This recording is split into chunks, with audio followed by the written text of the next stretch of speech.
Good evening, Cubers of the Couch. Gary B, the casual comic guy here. And for the first time, I'm joined by somebody I absolutely love and adore in this community, Mr. Gore Vidal. Sir, how you doing tonight? Good day, Gary. Thank you very much for having me. Hello, everyone here. It is See my you. absolute pleasure to have you. I'm a big fan. I love the way you read and present things on your channel. Whenever you and Damien, Sleepy Reader 666 get together, it's always a fun stream. I love to hear you guys chit chat back and forth.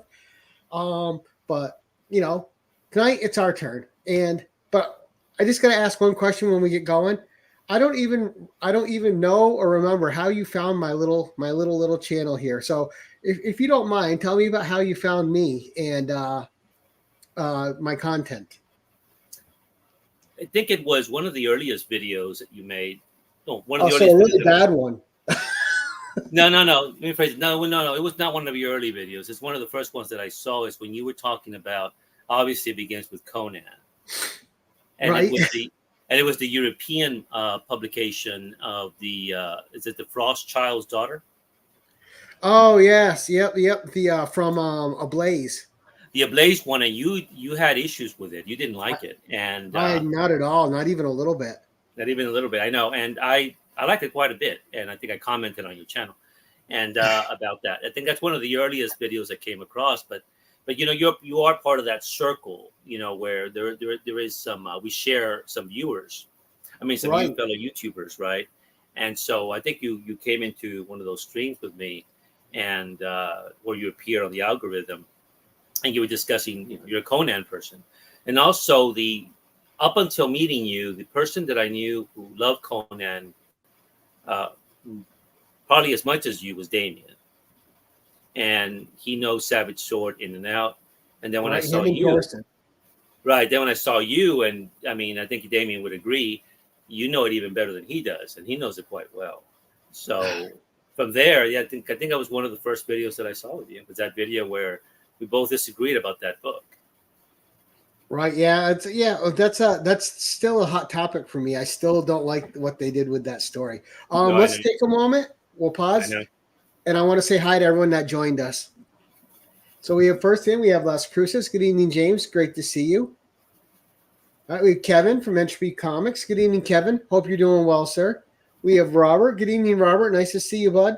Hey, Robert. Hey, Robert. Brian LCS. Good evening. And we have Brad Wellbore. Good evening, Brad. Nice to see you, sir. We have Joe from Anachronic Comics. Check his stream out right after ours. I think he goes live at 8 for his mail call video. And Espresso mail call. There it is on the next one. I just had to keep strolling. It's tough for us old guys. And then Promiscuous Time Traveler. Kyle, good evening. Oh, thank you. Thank you so much, Robert. That's so very kind of you. Never necessary, buddy. Yeah, Thank you Robert's just way for the too. love of it. And of course, we have the best comic shop in Canada. We have Son of Bruce here from Retro Rocket Comics. Good evening, sir. Nice to see you. Thank you so much for stopping by.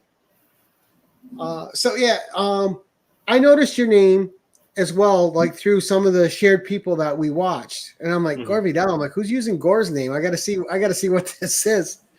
It took me a while to figure out that you actually had a channel that you made content on, and then when I went over there, I really, really appreciate your insights on things. I think you present things and you read things in a very distinctive manner, and I really enjoy your dictation and the way you present things. And there's always something beneath the surface when you're sharing something with your audience.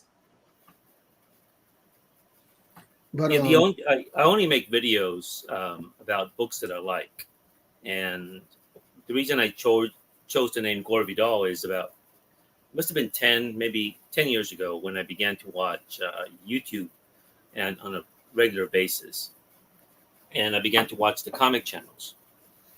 Now I didn't know that to comment on anyone's video you have to have a YouTube name or channel, right, and I was frustrated because I'm thinking I don't want to do that, and so there was a YouTuber. He doesn't make many videos now, but his name was Tim Morant, and Tim was talking about Cerebus, by Dave Sim, and it's a comic that's very important to me. And I wanted to leave a comment. So just by chance, I look over and I have my bookshelves, and I had some books by Gore Vidal, and I just think, well, let me just use that name and see what happens. So I type in Gore Vidal. I thought it would be taken by somebody, but apparently Right. it was not taken by anyone. And so I didn't think about making content, but I kept commenting on Tim's videos, and then from Tim, I went to the other Tim, Howler Mouse. I think we all know Tim Howler Mouse, and then from them it was Damien Sleepy Reader, or maybe Damien Sleepy Reader first, and then Comic Crack, Terrence, the Great Legend is another one. People have been doing YouTube for a while, especially the Great Legend. Right. And at that point, I began to be encouraged to finally just make a video and to discuss books that I wanted to discuss. Because in my environment, I did not know people who wanted to discuss those particular comics. And so in order to have a conversation with them, with anyone about this, I needed to join the community. And that's what I did about 10 years ago. And I decided then to only discuss books I was interested in. I've thought about in the past maybe making videos that are books that I don't like, but I decided no. And one of the reasons is the trolls. Right. Because if I made a video, I've been fortunate. I never had really trolls on my channel. But I think if I made a negative video about one, it wouldn't be that trolls be attacking me, but they'll be criticizing something I criticize in a very negative way, personal and such, right? Right. And at that point, I would have to basically get into the arguments with them, saying, "Look, you don't like this book either. I don't like it either. But the way you're doing it," and suddenly I knew it was going to open a Pandora's box of attracting people to the channel I did not want. And so that makes sense. And it's one of the reasons. And I know it's been a recurring joke with people that I know is my displeasure with the comic book saga, which up until last year, I was still reading the book, even though I did not like it. So Saga seemed like the perfect one to make a video about, but I didn't do that.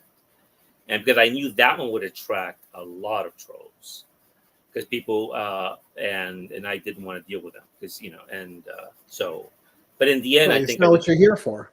Yeah, that's right. And again, I only discuss books that I want to discuss. And I discuss them the way I wanted to talk about them. Sometimes I do read stuff from them, I show them here and there, and I give my thoughts about them, or just let the story and the comic do the work, basically. And I like that about your channel, because overall, and you've watched my channel enough, you know I'm very positive. And yeah, you are, absolutely. It's funny to me that you came in on the one book I had an issue with and actually talked about, because I don't usually talk about anything negative. That's correct. Yeah, that one I definitely had to call out, just because I thought they so strongly misunderstood the character and what the story was about. But generally, I don't do that. And most of the time, especially, and I have very niche viewer base, right? But most of the time, I'm sharing stories that I want to keep alive in the public mind. Stories I think are forgotten in time, gems that I don't want to see forgotten, that I think a new generation could enjoy, or at least our generation that hasn't experienced them before or relate to the game and come into these stories. And I get that same sense from you with some of the stuff you share on your channel. Some of it's more about preserving these stories than it is anything else. I know that I think I'm talking to Damien, Sleepy Reader, and either through the emails or in comments, is that we're beginning to think that once we move on, and meaning basically we pass away, our channels are going to stay, right? Right. Is what do we want to leave behind?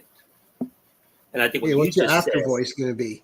Yeah, what you just said regarding your channel, Gary. I mean, again, regarding Conan, just you do more content than just Conan, but you do individual issues. You go in depth about them, about Robert E. Howard, and about the magazine, the comic, and yes, it's a very positive thing. There's no rancor, there's no anger, there's nothing like that. And do we want to leave that. Now, it's not something that I thought about on a conscious level, and neither did Damien. But it's something we've been thinking about how we approach things now on YouTube. And now it's in the back of my mind, right? Because Right. because I also ended up starting a book channel called Libro Paradiso, where I discuss books, not comics, but just books. That one's a little bit different than this one, and the way I do comics. And but that's one thing I keep in mind is to discuss books that I like, why I like them, why I find them engaging, but also that once I'm gone, it's something there, for the odd character or the person who gets lost on YouTube ends up on my channel and ends up saying, that book there. He said something interesting about that book. I think I'm going to pick it up. Same with the comics. Same. Right, and you send that to a new generation or a generation that still hasn't experienced it. Because I often talk about how I found Robert E. Howard, and that was through Conan the comic book with Roy Thomas writing it. And then I learned about Glenn Lord. Then I learned about how Glenn Lord took less money to get Conan out there and get a new audience. And I'm the perfect example of that. If he wouldn't have took less money for that license and given it to Roy Thomas, this is a whole generation of a person here who probably wouldn't have found Robert E. Howard on his own and wouldn't have experienced it. Now, I like to think that I would have, that I've well read enough that I would have stumbled across it, but I don't think it would have had the impact it did on me at such a young age. So sometimes when I'm making these videos, and I believe it's the same with you when I listen to you talk, is I'm thinking about if somebody comes across this and they experience this story for the first time, is this their gateway? At some point, do I have a chance of being a Roy Thomas and introducing somebody to something they're going to love for the rest of their life where they wouldn't have seen it anywhere else? And it's kind of when you think about it, it's kind of a heady responsibility.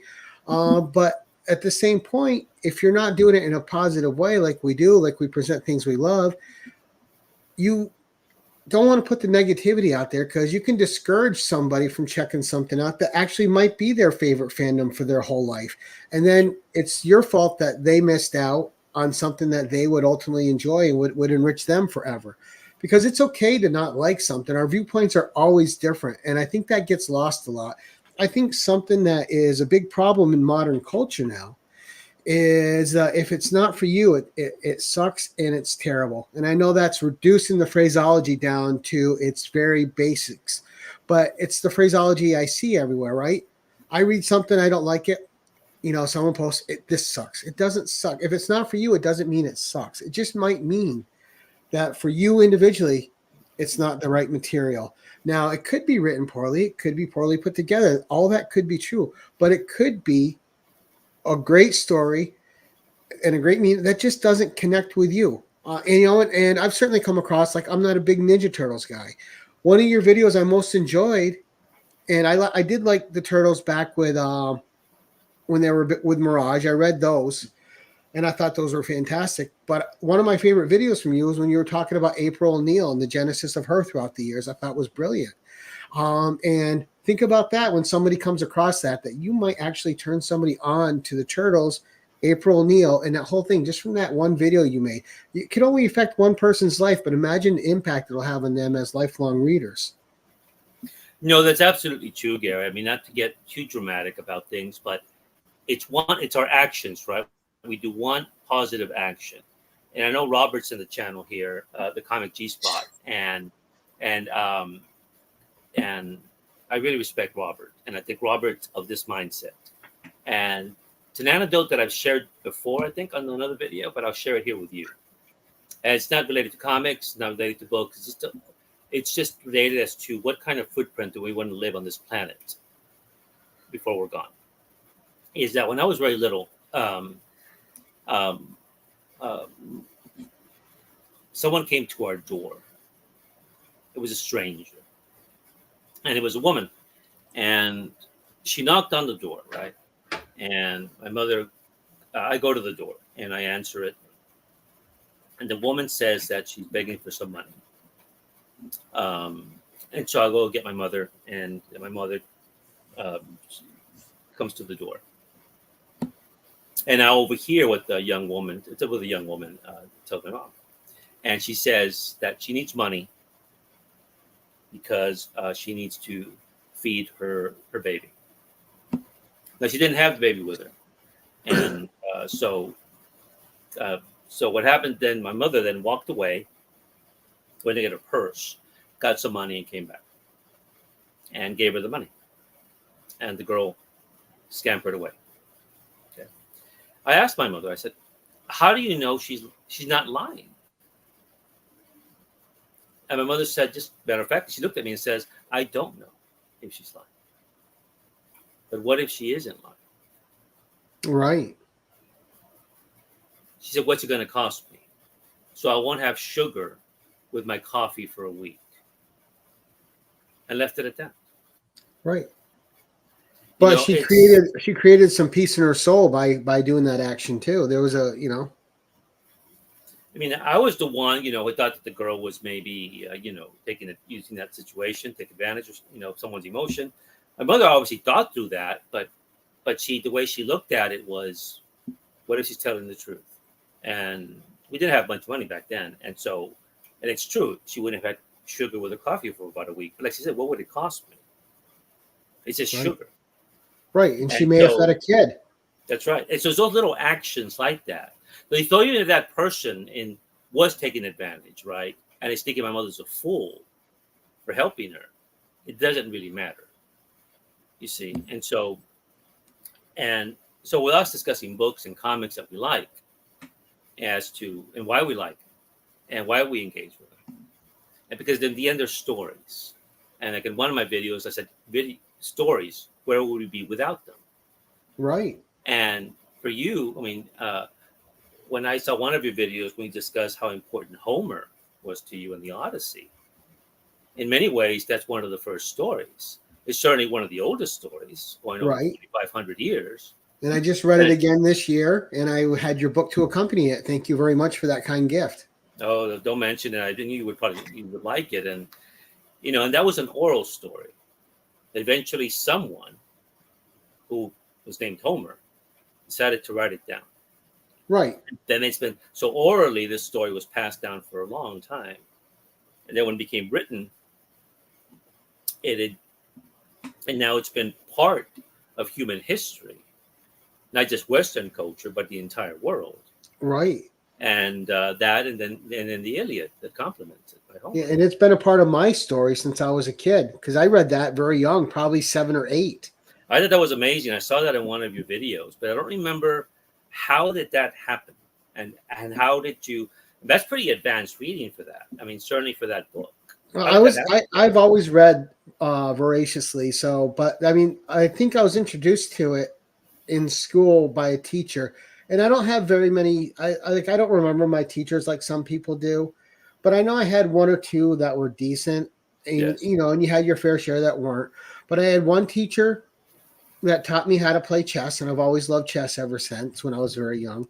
I had one teacher that introduced me to the Hardy Boys, and when I was young, I just ripped through those books and just loved the adventure element of them. They were just so much fun and so engaging at my age. But also, just I don't know. I don't remember how it happened. I just know that the Odyssey has always been a part of my life. I've always had a copy of it, even if I've lost one or given one away. I've bought it back again so I could read it. And it's just one of those stories. When you read it now, like anything from a different era, you got to put yourself in a different mind frame because it reads differently. It's basically a big long poem. But the structure of the Odyssey's odd, and people always think that Odysseus, who don't read it, is a hero, and he's not really a hero. He's a flawed man trying to get home. He's responsible for a lot of bad things. He's responsible for a few good things. But the price that he puts on his soul throughout the story is he does a lot of bad things. The noblest person in that whole story is his wife. Penelope.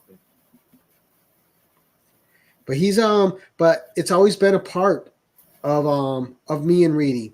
There's a few books that I read over and over again all the time. Obviously, I read the Robert E. Howards.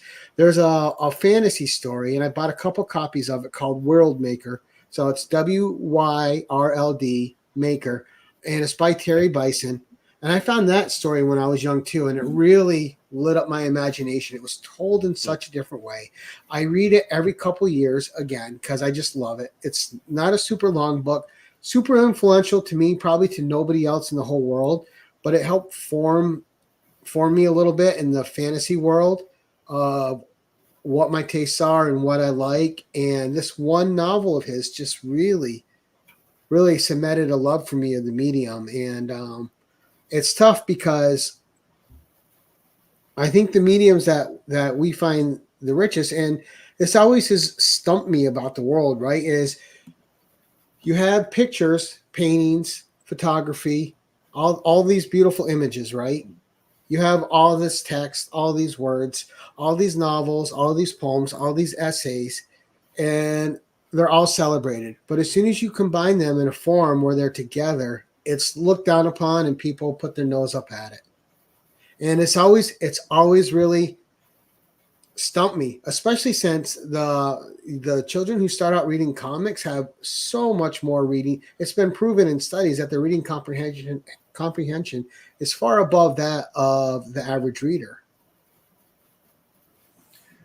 That reminds me of an anecdote that Neil Gaiman, and who you know from Sandman. Right. And Sandman was one of the last comics that I read in the late 80s, early 90s before I stopped reading comics. And Neil Gaiman did an interview where he said it was in middle school, the equivalent to middle school in England, wherever he was. And he went to see the counselor, and the counselor wanted to talk to him about his future. And Gaiman says, I want to write comics. The counselor was shocked, actually appalled. And he told him that comics basically, I don't know if he used the phrase, turn the brain to mush, but that's something of the equivalent. And then which is you wouldn't expect from someone that teaches, right? To put down I'm sorry, I did not mean to interrupt. No, I've heard that before about the comics and by others. And Neil responded that, and I do believe Gaiman, because you see that in his books that he's extremely well read. He said, he told the counselor politely that he had read the entire library of his school. Now, maybe it's a bit of hyperbole on Neil's, but I'm pretty sure he read quite a few of those books. And so that didn't clip the wing of Neil Gaiman. It could have. It's, because one thing about teachers, maybe teachers should use the Hippocratic Oath, which doctors used. First of all, do no harm. Right. And so people who have strong character, if it's not strong character, but just have a strong will. Words like that are not going to hurt you and stop you from doing what you need to do with your life, your destiny, whatever that may be. And for Neo, it wasn't. He disregarded what the counselor had said. And then when he grew up, he still didn't know what he wanted to do. He got into journalism. And then one day, he reads this little comic called Swamp Thing by a guy he already knew something about, I think from 2000 AD, named Alan Moore. And he said to himself, you can do that in a comic? In a mainstream comic? Right. A few years later, he does Sandman. But it's stuff like that, and the situations like that. So if it had been some other kid, we never would have gotten his books, never would have gotten any of those things. But I think it's fascinating with you that you read Homer. I read Homer when I was already an adult. And it never came across in my schooling. And I heard about it when I was at university, obviously. And I had already read Joyce's Ulysses. So I knew that quite well. And from James Joyce's Ulysses, each chapter is basically a chapter from the Odyssey. And it takes place in 24 hours in Dublin, Ireland, in, I want to say, 1906 or 1914. I don't remember. I think it's 1914. Might be 1906. And it's a book I wanted to read. And I spent about a month in the library. But you don't need to know the Odyssey to understand that book. Right. That book has its own complexities, and actually that may not help you at all. But eventually, later on, I eventually did read it, and I think it was because there was a poem by a Greek poet in the 20th century called, his name was Cavaphy. I think was it Constantine Cavaphy, I think. And you probably know the poem. It's called Ithaca. Okay. It's called Ithaca, and it's about basically that. Like you said, Ulysses, Odysseus, 10 years fighting against the Trojans. 10 years coming back. He's gone for 20 years. Right.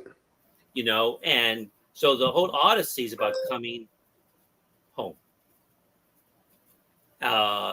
His son, he never knew, because maybe she was pregnant, or maybe when he left, or maybe a year old or a few months old, he went to the war, and then he comes back. But it's certainly about the journey coming back and all the experience you bring back, which is when you read a book or a comic that surpasses the genre, or watch a film that surpasses the genre that it's in. It's not about getting to the end. It's not about him getting to the end, seeing Telemachus, seeing Penelope, getting rid of the suitors that have been there since forever, and Penelope's weaving that quilt, that endless quilt that every night she dissolves and starts over again. It's not about that. It's about his experience between them. And that's what's engaging, really, in the end. Right. It's all about the journey. It's all about the journey. You may not get to the end. Absolutely not. Right? You may not. And that's exactly what that is about. People ask me too, like, because I can read the same book more than once, and I have throughout my whole life. I've read the same books over and over again. Like, how do you do that? I'm like, well, how do you watch a movie over? Oh, that's only like 2 hours of my time. I'm like, look, it's all about the journey. When I'm reading on a book, I'm on that journey again. If I enjoyed the journey once, I'll enjoy the journey a second time. I'll enjoy it a third time. There's certain books, when you read them, they put you in a frame of mind, or they put you in a frame of feeling that you can only get from going back to that. And go ahead. Sorry, continue. No, continue. No, and if it's well done, you'll always wish to go back. Like, one of my favorite books, and I don't think anyone here has read it, but is Imagico by Clive Barker. That is my all-time favorite read. It's like a 12 to 1300 page novel, and it's complex. It's great. It's obviously got some horror in it.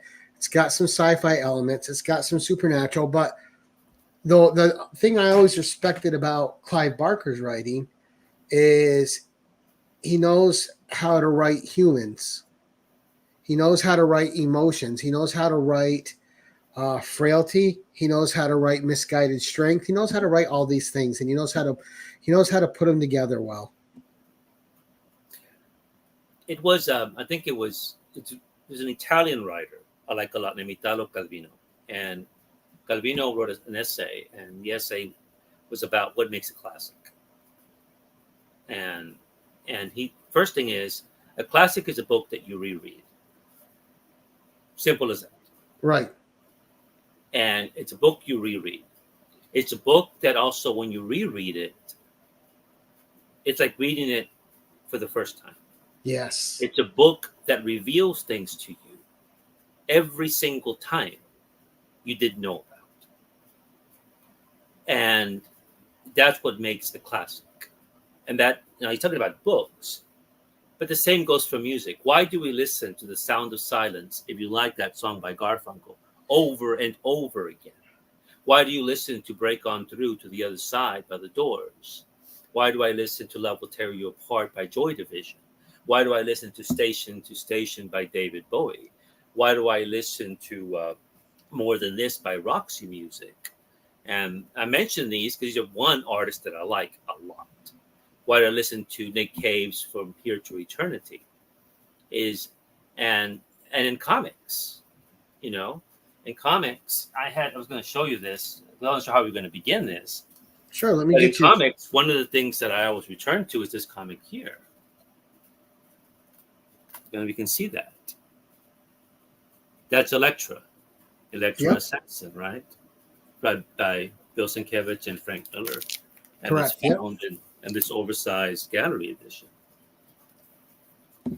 And I had that poster in my dorm at university.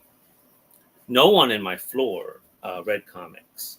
And so then when they would pass by, they would look at the poster in my room, because the doors usually be open in the dorms. And they would look at that poster and they'll say, "Is that Gustav Klimt?" And we know Klimt because he's famous for The Kiss. And I would say, "No, it's not Klimt." Is it Francis Bacon? No, it's not Francis Bacon. You go, "Well, who is he?" "Well, he's a comic book artist, Bill Sienkiewicz." They had no idea. Right. And then they're trying to back out of it and say they like it, right? They like it. Yeah, they were just that, I find it really bizarre, and but they were as perplexed by it as many readers were when this comic came out, because among my peers, no one liked Electra Assassin. And not only did I like it, but it's my favorite Frank Miller work. It's my favorite Bill Sienkiewicz work. It's the one I reread quite often. And I always find something new in this thing. Those images are so stunning. Electra barely says anything throughout the storyline. And like I mentioned in one of my videos where I discuss this, she's like a force of nature. She's something, Gary, that you wouldn't understand out of the Iliad. And she's Achilles, she's Hector, she's Athena, she's all these people in it. And the way she's drawn. And unfortunately, it's jaded me from anyone else writing her. And even Frank, when you read this book, it's unlike anything he's ever written. It's different than his Daredevil stuff, different than his Sin City stuff, different than Ronin, different than Dark Knight Returns. I mean, and I think it has to do with Bill Sienkiewicz, because Frank and Bill have said in interviews that Frank would give Bill Sienkiewicz a script, and then Bill would work his magic, and Miller would get the artwork back, and he said, "I have to rewrite this," and he said, "I would have to rewrite this because what he gave me back, I have to rewrite it." Wow! And I think which is quite a compliment to Bill. To Bill, and he wasn't upset with Bill. I mean, there's no sense of that. But I think it's a masterpiece in the media.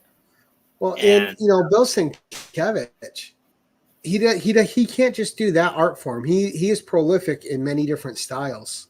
Yeah. This was when he got really radical with his style. And I mean, there's Electra there because he painted this.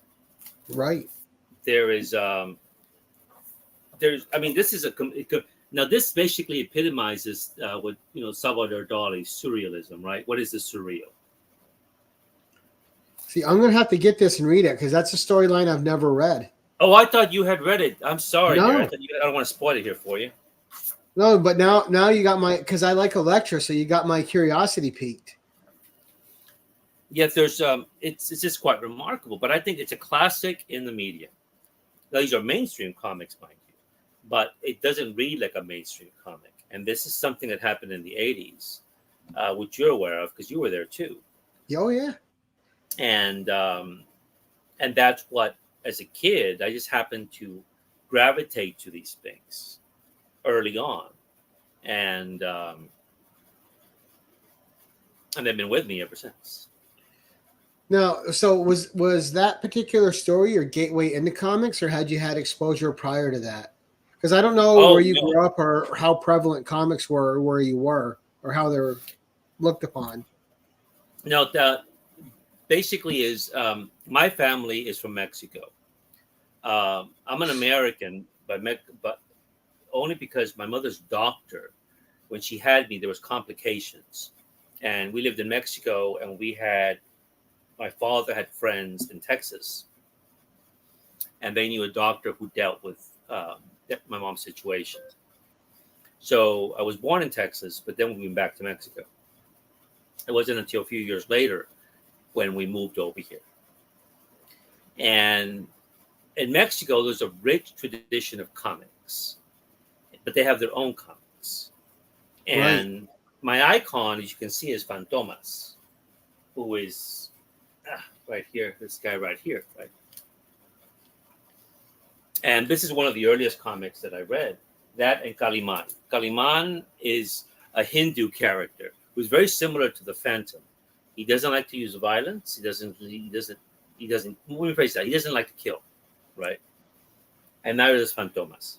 So, and these comics came in, most of them were like square shaped little things, extremely cheap paper.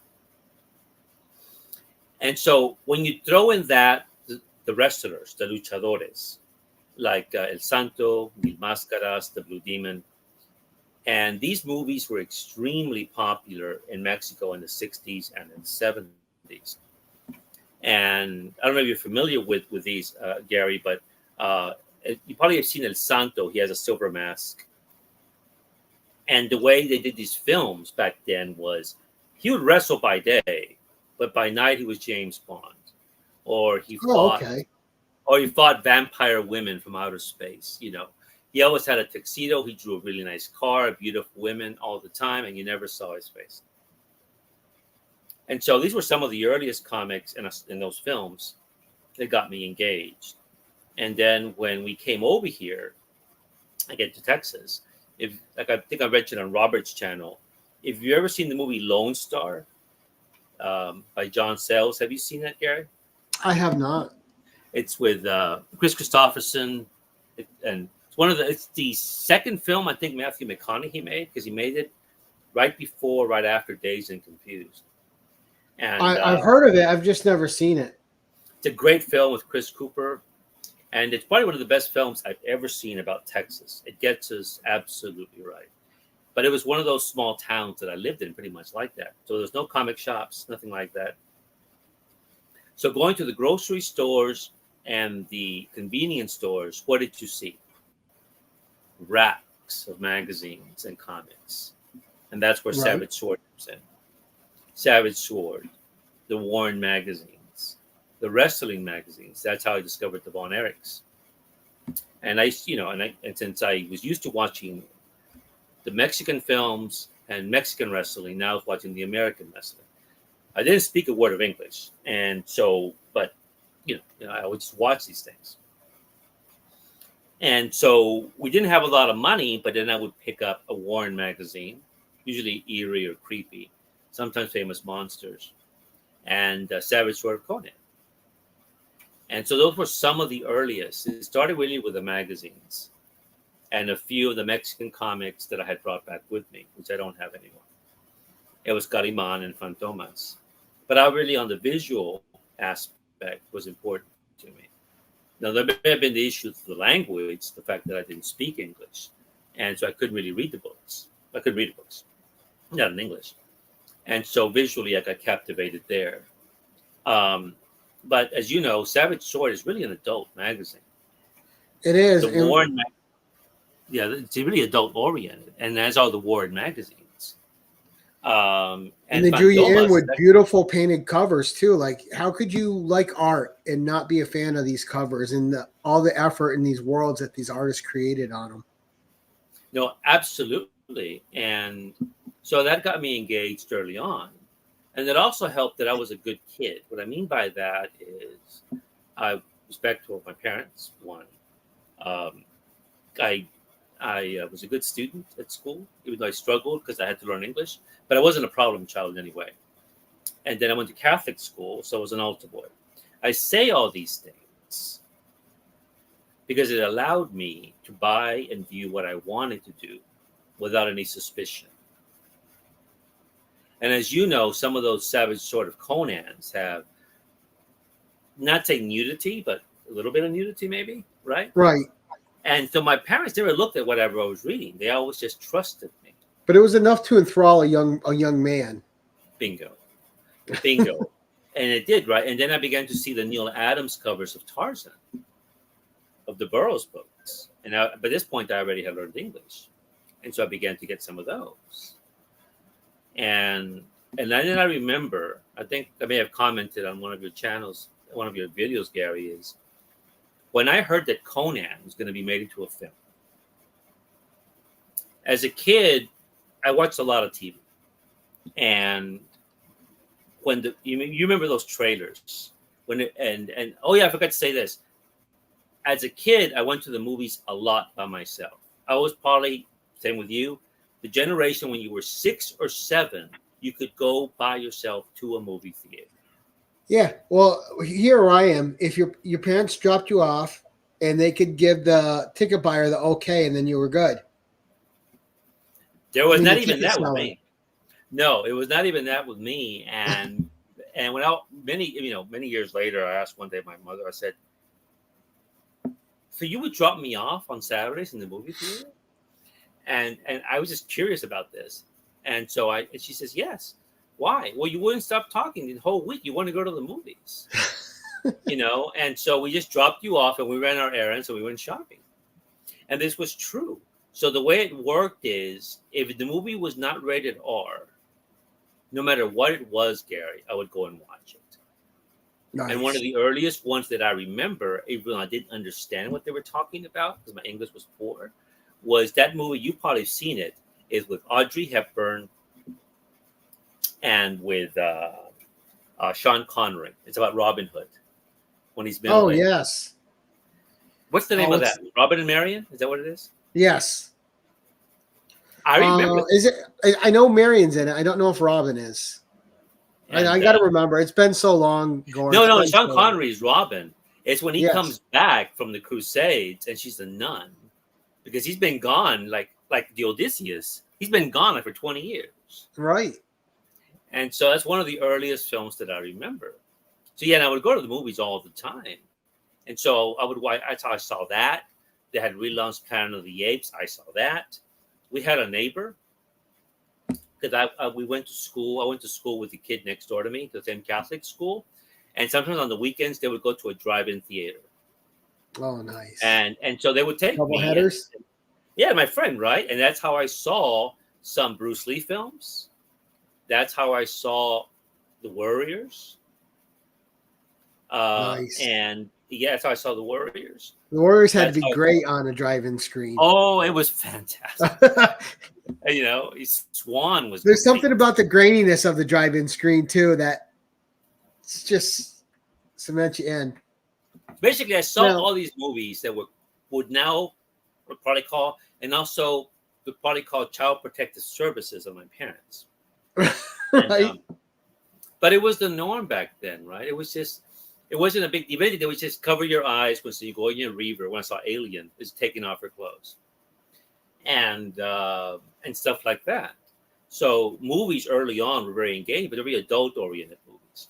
So when look at Ghostbusters, which is PG, and you have Ghost Fellatio in it, and you have smoking and drinking and everything else, right? Yeah. That would not fly in a PG movie today. No, you would not. No, it would not. Not at all. And and so I would watch all these films, and then when I would watch the trailers on TV, I would watch it, and I already knew if they used the F word, it was going to be rated R. If it showed a breast, it was going to be rated R. So I would watch these previews, and I would go, please don't be rated R. And what are some of the movies that early on engaged me in those previews? Apocalypse Now. I saw Apocalypse Now, that preview. I wanted to see that film. And then R. And there's no way I could see it. American Gigolo. I saw that preview. Deer. I wanted to see that film. R. Cat People. R. And then, Gary. Cat People is so. I love Cat People. I like it a lot. It's right back here. But then Conan drops. And that. Now, I was reading, Savage Sword of Conan. It's rated R. I was so mad. I said, no. So for that film, now at that time, they did check the theaters. But I remember, I don't know what movie I saw. I couldn't tell you what I saw. But I left. I left the movie theater. I went to the movie theater, but I left the screening, and I see Conan right over there. I had to see that movie. Right. So I walk in. It's dark because the movie had just started. And I remember I sit in the back, I don't know if there's any kids in there. Highly doubtful there was any kids in there. And you see the credits, right? You see the credits, Yep. right? You see the blade and the flame and the Yeah, the father forming it. Right. And already the music Basil just Palladorus, yeah. That right there engaged me in a way. I'm thinking, oh no, this is. And then you see the father talking to his son about what's Crom and the gods and everything. Yeah, and then you get the riddle of steel. Riddle of steel, and then you see the mom. The mom was just striking.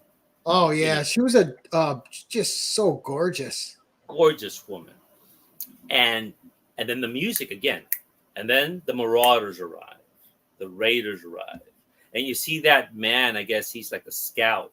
He's just breathing, and you see this breath through the cold in the air, right? And then the music, dun, dun, dun, dun, and then they attack. I'm not kidding, Gary. I'm thinking, if they come and get me out of here during this scene, I'm never going to forgive them. I was terrified they were going to take me away from this because it was such a wonderful experience. Right. That momentum, those scenes was just riveting, right? Oh, if I could interject one moment, one of the most vivid scenes of that movie for me, because I saw it in the drive-in. I begged my parents for a week to take me to it, and they did. And it was a double bill with Cheech and Chong's Up in Smoke, a movie that had nothing to do with it. Yes. But you're talking about the village scene and the attack. And one of the images that always sticks with me is just her as a mom holding young Conan's hand. Yeah. And then you see Thulsa Doom swing the sword, and you see the body fall away, and Conan's just sitting there. That image always stuck with me. It was just such an iconic image. Like, oh my gosh.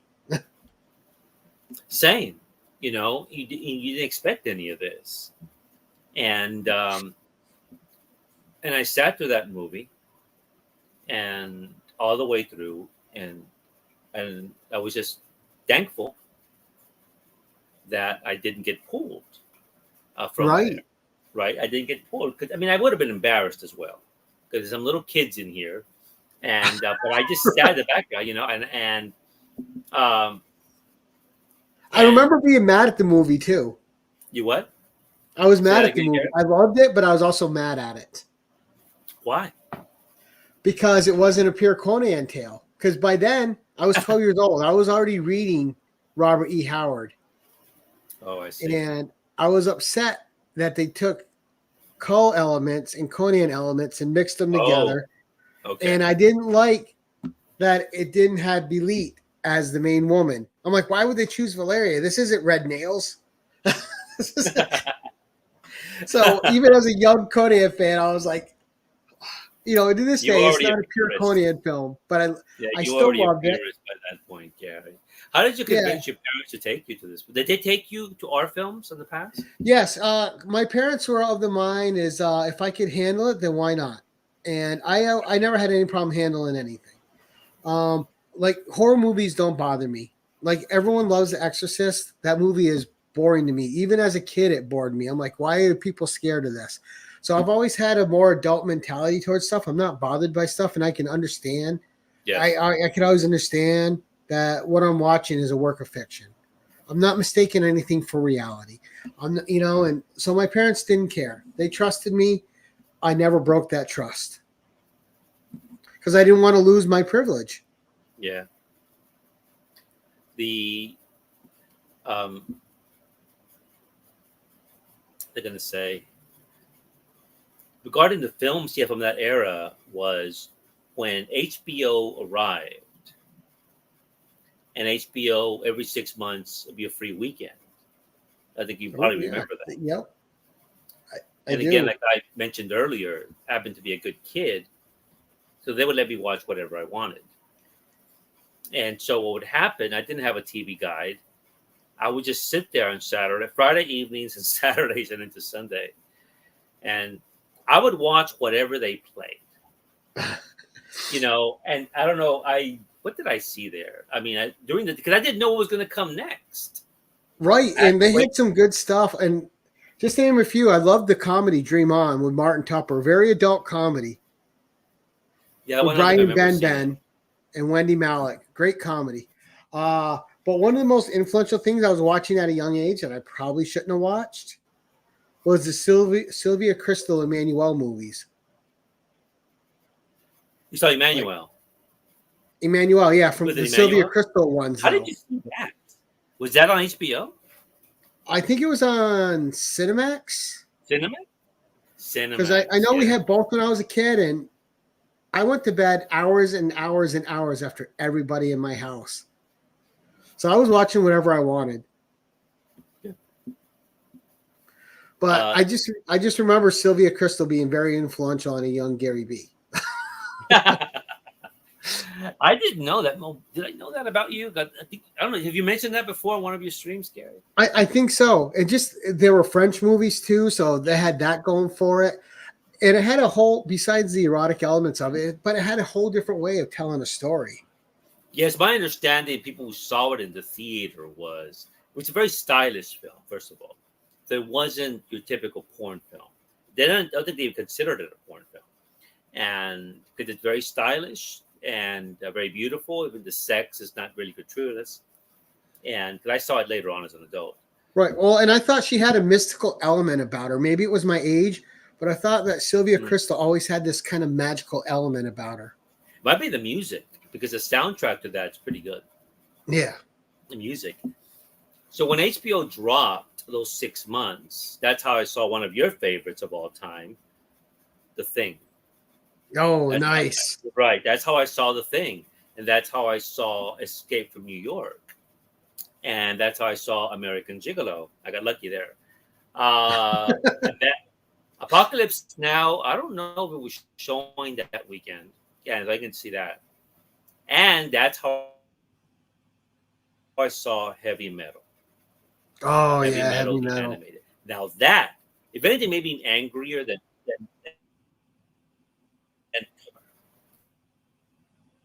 Oh, I was furious.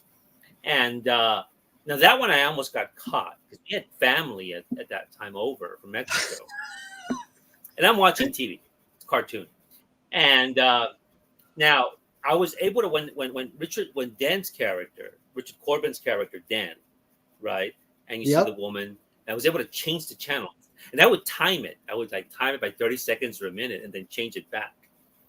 But what almost got me in trouble was the scene about, which is very I think it's based on a Mobius story, as I learned later on, Mobius from Heavy Metal, is the one that I think Ridley Scott used those images for Blade Runner about a man in a vehicle.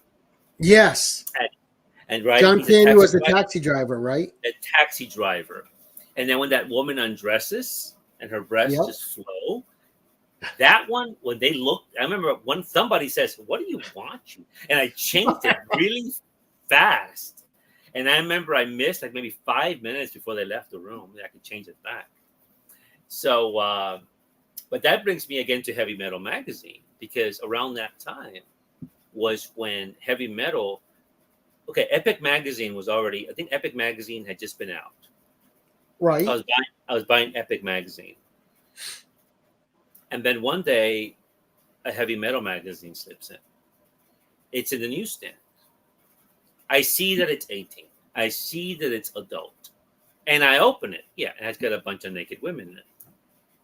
But I'm thinking, will they let me buy it?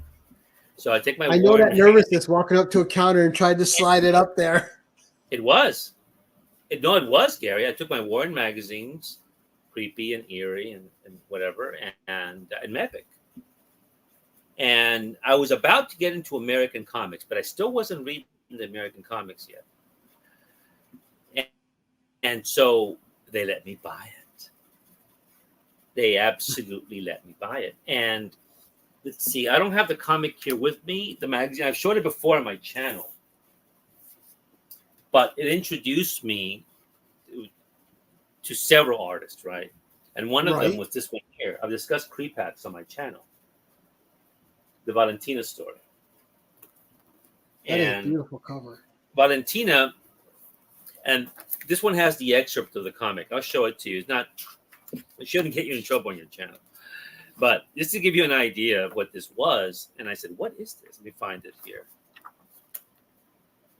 Fantagraphics has been publishing Creepax's stuff for the past 8 years. But this is a Spanish volume. We find it here. Creepax began to do these stories in the late 60s. And they continued through the night. Okay, here it is. Okay. I'm a little kid. I open heavy metal. Yeah, there's a bunch of naked women in it. That's fine. But then I see this. Let's see. Here we go. You right? That's Valentina. And you see the landscape. Now, yes, she is nude, right? And you see, looks like a pregnant woman there in an astronaut outfit. I have no context of this story. None whatsoever. Oh, yeah, and you see a child there. And you learn, you read that it's her son. So you turn the page, and you see all this, these images here. I definitely would have tried to buy that too. You see that, right? And then you see her, and then she's talking to this astronaut. Now, they're not having sex, but she's nude. And thinking, what is this? What is this, right? And I'm completely enchanted. And then she crawls over, and you read that it's extremely hot. That's why she's nude. And she's having this dream. And she goes to check on her son, Mateo. And this here completely, I mean, this is the thing that did it for me. That heavy metal issue, I said Corbin. I think it had Mobius. It had Creepax. But this is what I wanted. And then, as all young men did. I did, but this was something different for me. It wasn't just the fact that she was nude, not at all. Right. It had a visual storytelling. It's just like Conan the Savage Sword. The same thing, and then at one point they stopped putting them out there. So this was very disappointing. And then the other book that happened with, and then that's when I did get in trouble, was this. Oh, the old Barbarella book too is so good. Yeah, the Barbarella, yes. This is the one that got me in trouble because at one point it was back on the shelves, and this guy was on the cover. Oh, hold this on. This is a graphic novel collecting that storyline. This is Liberatore's Rangerox.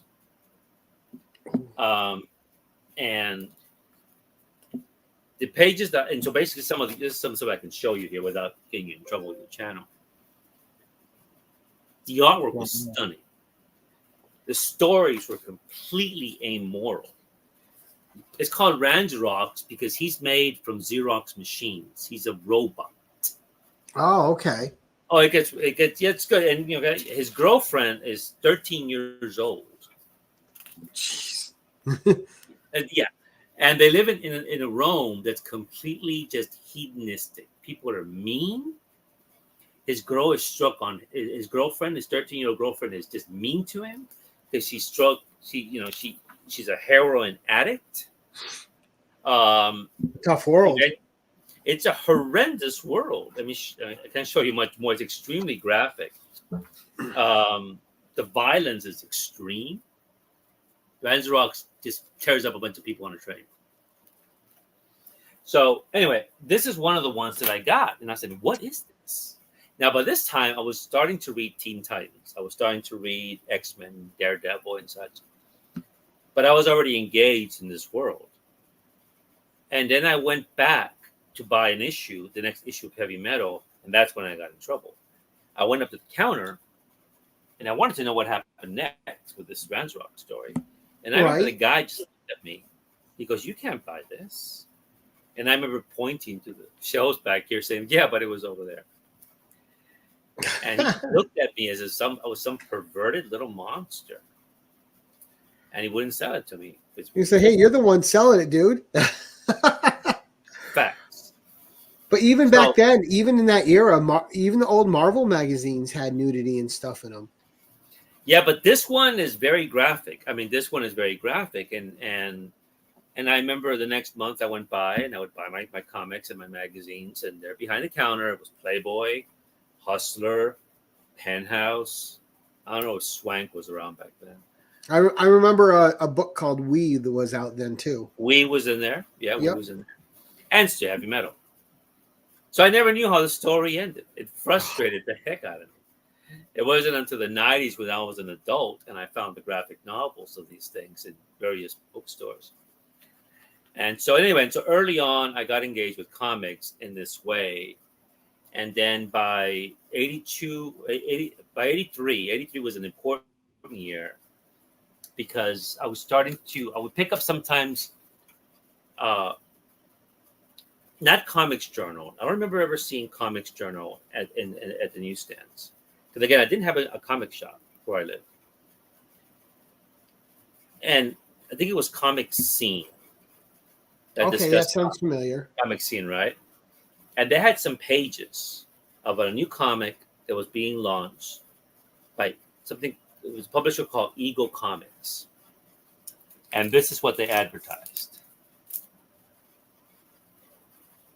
Let me make you big again, Gore. This is what they advertised. Oh yeah, Judge Dredd #1. Yeah, where he came from 2000 AD. Right. I had no idea what this was, but they showed pages from it. And that artwork was extremely realistic. I wanted that book. Obviously, where am I going to find that book? Right. So, in the Comic Scene, they had a little, it was either for Bud Plant, I think it was for Bud Plant, where they would send you a free catalog. And I remember cutting it out and sending it off. Bud Plant arrives about a month later.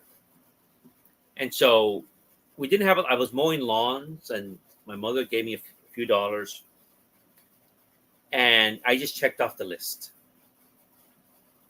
I ordered the first few issues of this book, which introduced me to Brian Boland. I ordered the first few issues, and I got this guy here. This is not the first issue, but I ordered the first 3 issues of John Sable Freelance by Mike Grell. Yep. I got that, and what else did I order? I had it here to show you. I ordered the first, it was just on issue number 3, I think they were. The first couple of issues of American Flag. This is the trade. Oh, nice. Shaken.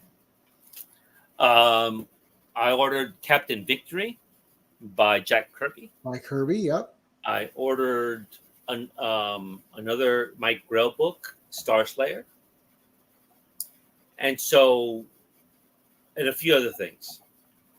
I had no idea who Shaken was. I had no idea who. I'd seen Grell stuff in Warlord, but I didn't associate the two. And I like Chaikin's Marvel premiere story he did, Moonstalker, which I thought was really good, and nothing ever came of it.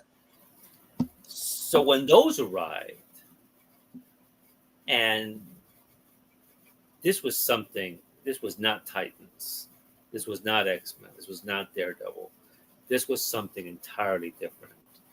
Right, and adult storytelling on another level. It was adult storytelling. Mike Grell's story of John Sable Freelance, he's a short story writer.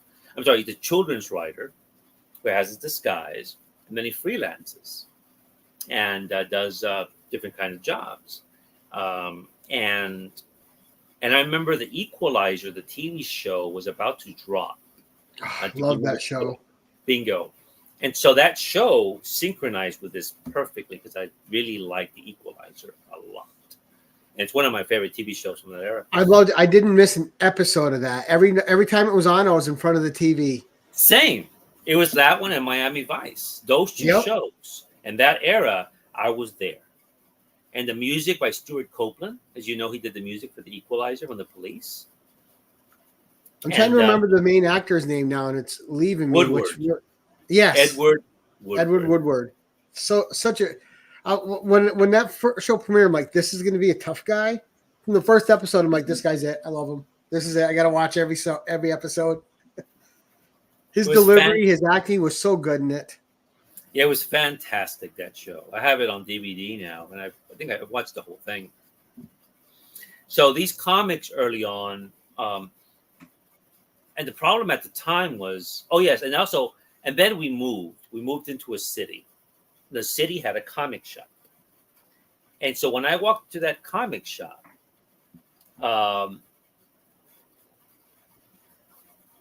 all these comics that I had seen now were there. And a whole And new world opened up to you, huh? whole new world. And this would have been 83, 84. And that's when I discovered, I mean, I had read about Love and Rockets. Boom, Love and Rockets was there. And Love and Rockets was there. Mr. X was there. And I picked up Cerebus. I picked up a random copy of Cerebus. Had no idea what was happening, but the artwork was extraordinary. And so that changed everything. And I didn't say one. Oh yes, yeah, one thing. There was another thing I had ordered from Bud Plant with those, and this was, where is it here?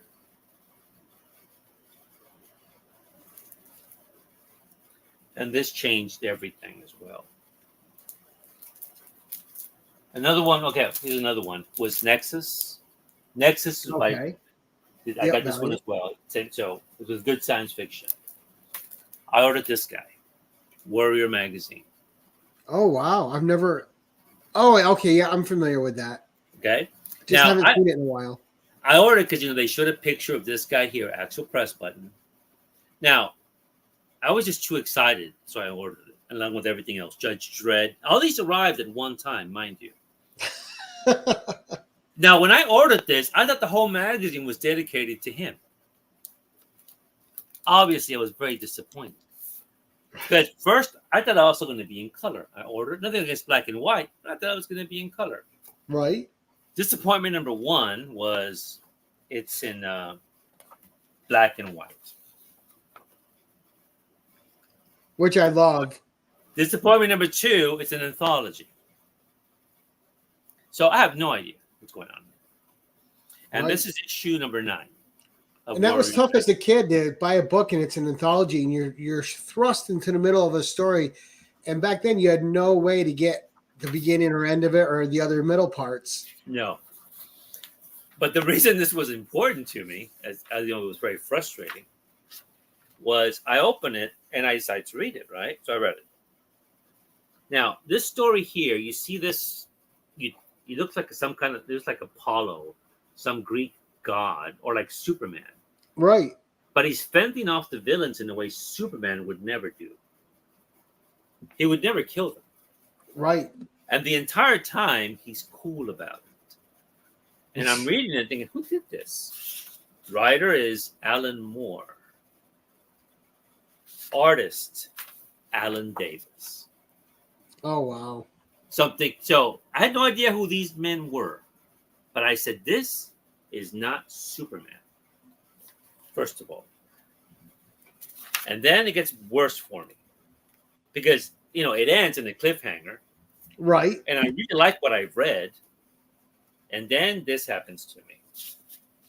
I keep going. There's another story in there. And what's the story? Oh my gosh, V for Vendetta. Yeah. So I'm looking through this. And I'm okay. And I see a woman having an argument with some man with some kind of mask. You see a woman who identifies as a doctor holding some kind of flower. I go, okay, that's fine. And then you see a woman having a conversation with her husband, who's a police officer, and he slaps her around. You wouldn't see that. Something you wouldn't see in regular comics. You would not see that in the Fantastic Four, which I was reading with John Byrne.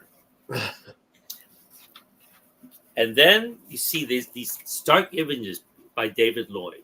David Lloyd's doing this artwork. You see a man there in the shadow. He's very, very menacing. Yeah, really good use of black and white. Someone that understands the medium. And the woman we saw with the flower at the beginning, this man shows up, and we learn his name is V. I have no idea why he's there. He's not Batman, that's for sure. Right. And she asks him, "Are you here to kill me?" And he says, "Yes."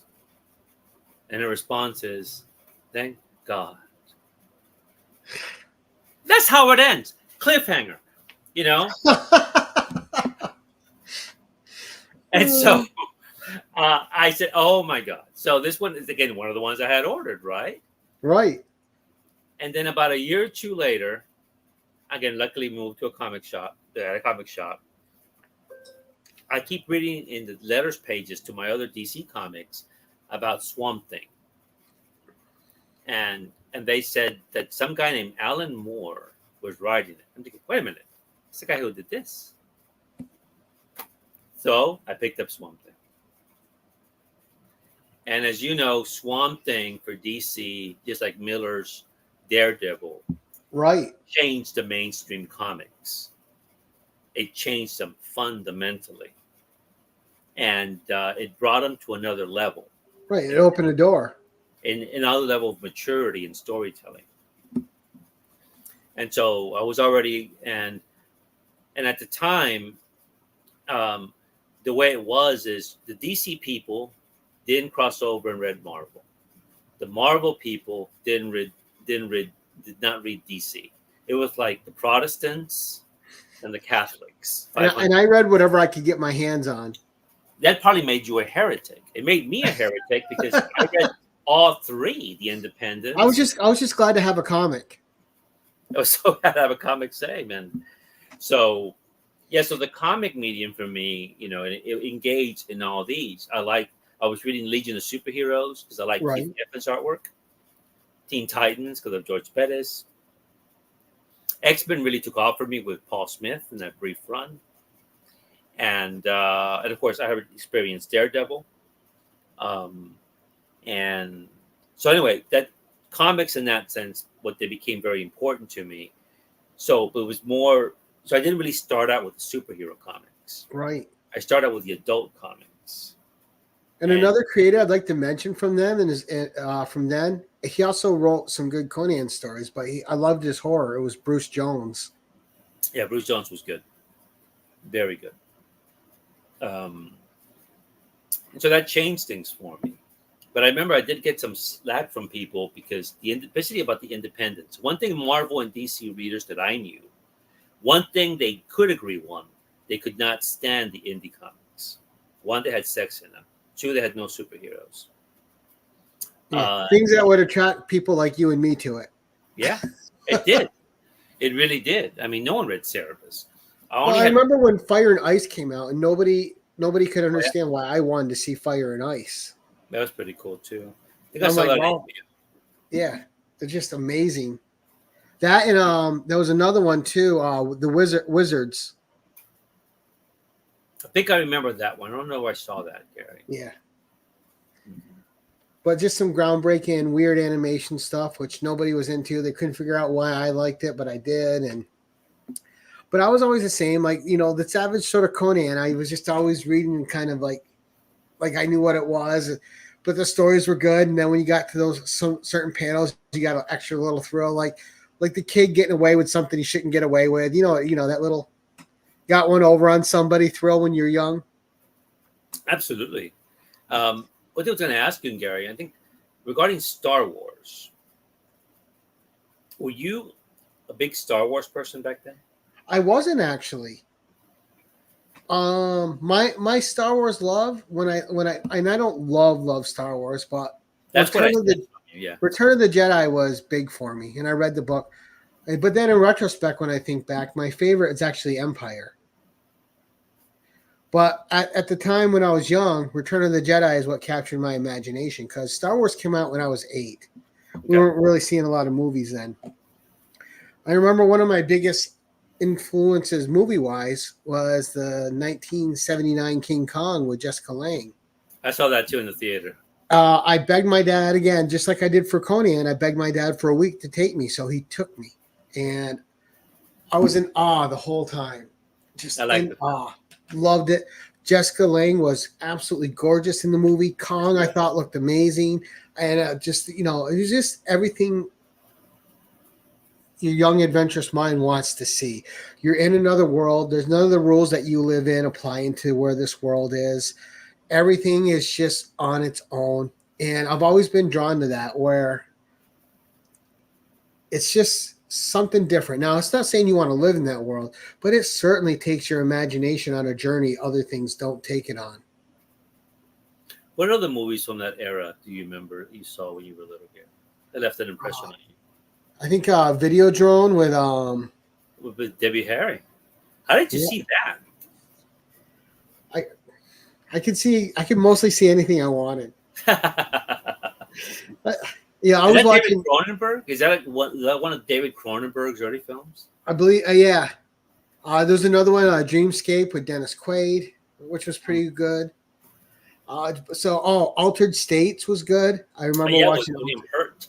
Yeah, that one I Where watched quite a bit. That one was a weird one, but I loved I it. saw that one on HBO as well.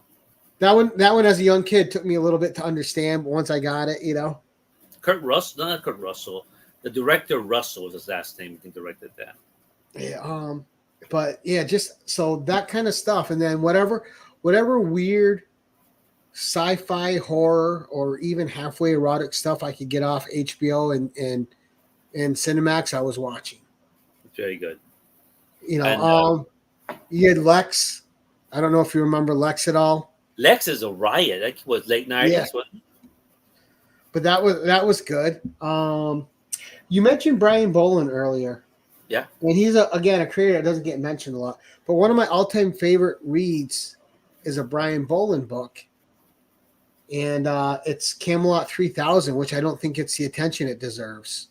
No, it does not. That one That also is an epic story, and one of 83. the first ones that swapped the gender of a character, but it worked in the context. You know, he had this ultimate womanizer in Lancelot, and then when he's reincarnated in this year in the future, he's reincarnated as a woman, and he's got to put up with all the shit that he would give people in that form, but he's still the same person, just in a different form. But again, a great book with this, and what I like is they put a lot of research into that book, and it showed. It was a book that was just lovingly done, and it was just a great read. Beautiful art.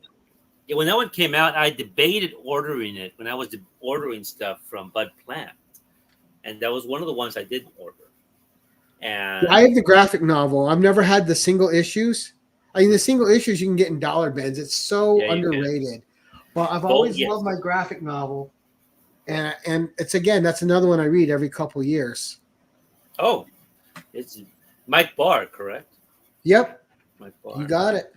He's very different. It's a very different Mike Barr than from Batman and the Outsiders, which I was reading at the time. Yeah, I don't know. I just love the story, and I don't know a lot of people that have read it. They'll go, "Oh, okay," when I mention it, but I'm like, it's so good. No, and it's storytelling on another level. Not only just with words, but the art is so phenomenal throughout that whole series. Like the art is gorgeous. Yeah, Boland, I don't think I've seen anything by him. I mean, Boland, I'm sorry. I was thinking Bolton from She-Wolf. Right. Right, and which is another great artist from that era. And so when he was doing, I ordered quite a few of those Judge Dredd books. It was just something I'd not seen before. It was almost like a Neil Adams sort of style, very realistic. Right. And then a few years later, when he did that book with Alan Moore, The Killing Joke, a book that I like very much, and I know there's some people who can't stand that book. I don't know if you're one of them, Gary. I'm just indifferent to it. It's okay. Okay. And but that's a book that when it came out, it arrested me. And but then again, I already knew Boland, right? Like you, I had already experienced Boland and what he did there, and I'd already experienced Alan Moore, so I already knew what to expect from Alan. And but there was that era there, and and the movies and the era, and then when I became a book reader, which would have been my last year in high school, everything changed. And one thing I didn't mention Grendel. I didn't mention Grendel by Matt Wagner. That was another important comic for me at the time. And the 80s was just a wild time for any kind of creativity. Like just everything existed in the 80s, it seemed. It's like filmmaking in the 70s. All those movies from the 70s. Oh yeah. So I mean, And just none of the censorship you see in stuff today. They just made what they wanted to make, and it was there. Like it or hate it. Like it or hate Manhattan. Manhattan, right, with Woody Allen. His girlfriend is 17 years old. He's in Right? his late 30s. And no one seems to really object about it in the storyline, right? Last Tango in Paris, notorious film. Oh, yeah. The Deer Hunter, Apocalypse Now, right? Movies that really explore the darkness of society in a really grim way. The great Mad Max film, you know, the great. I mean, those I like those films a lot. The Mad Max films on that era. What was that There was Rutger Hauer movie, too, that was so bloody? And I'm trying to remember it. not The Hitcher. Was that The Hitcher? That came out Not in The the 80s? Hitcher. This was like a sword and sorcery type flick. There was Lady Hawk in the 80s. Lady Hawk, yeah, that was with Michelle Pfeiffer and Pfeiffer. him and Ferris Bueller. I can't remember his name Ferris right now. Bueller actor, yes, Broderick. Yeah, Matthew Broderick. Matthew Broderick. No, this was like a period like a Roman drama or something like Yes. that. But I remember also as a kid seeing Caligula, which I shouldn't have seen. The unrated Was that on version. Cinemax as well, or I don't remember. I think. I'm trying to remember. It had to be on Cinemax or something. I saw it on, but it was the X-rated version. Okay. And there's just a I've couple never tiny scenes in it for that earn it that X. Yeah, I've never seen Caligula. And the actual writer, Gore Vidal. It's a disturbing movie. Well, Gore Vidal took his name off it because Gore wrote the screenplay for that, and he wrote the screenplay for it. But then it was the Penthouse editor, publisher Guccione, I think, who was doing it and producing it. He had the script completely rewritten, and Vidal says he tried to sue them. You take my name off those credits, but that's not my script. So that's why you don't see Vidal's name in the movie titles anywhere.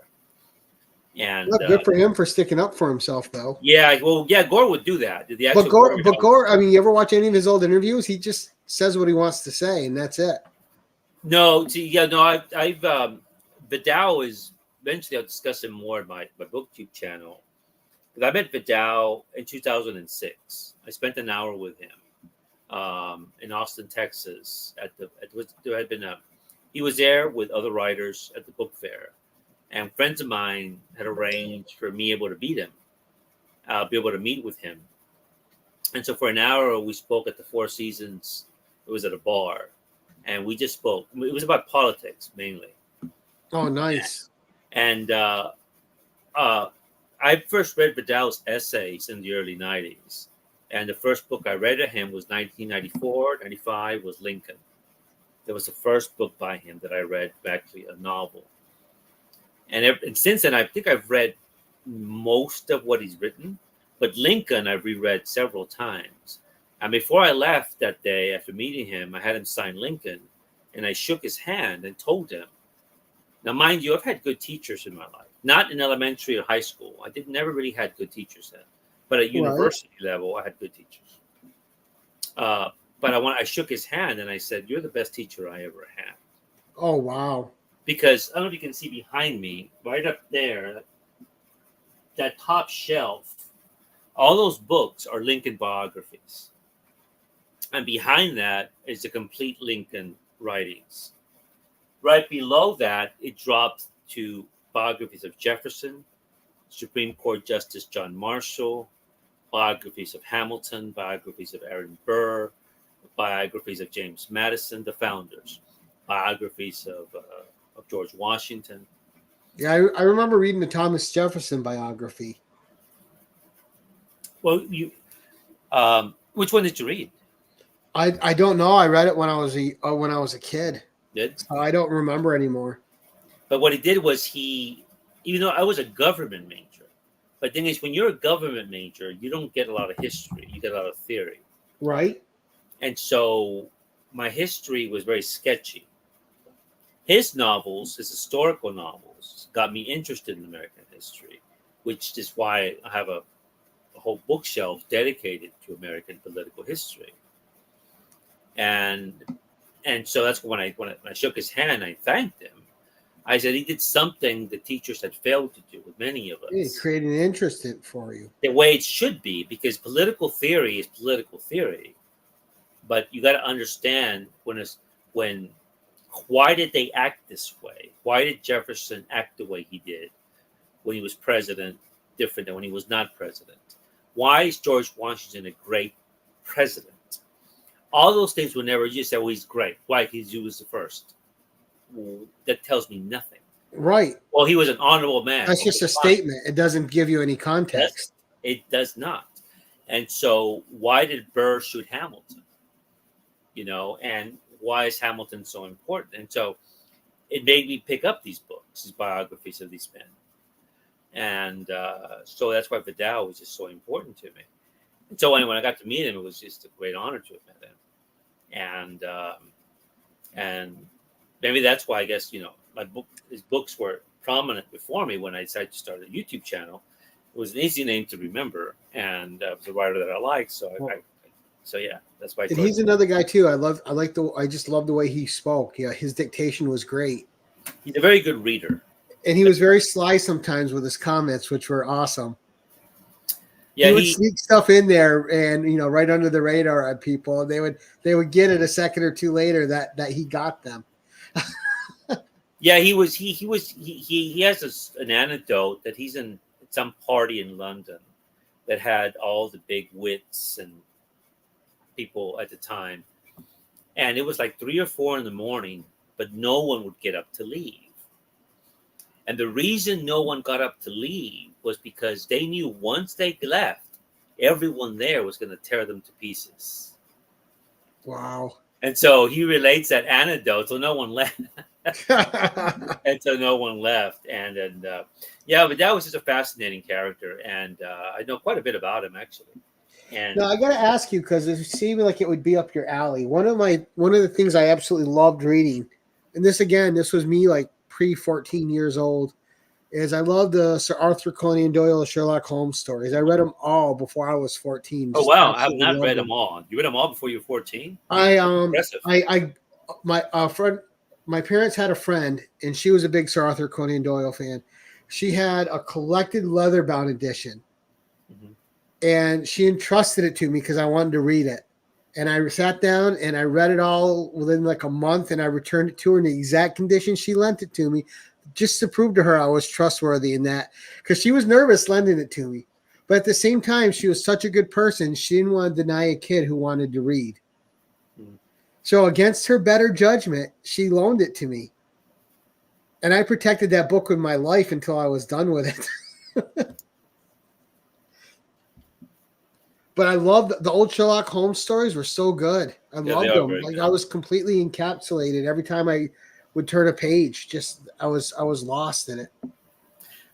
Yeah, I think he elevated the detective story, because I think it was Edgar Allan Poe who was considered the first detective stories were by Edgar Allan Poe.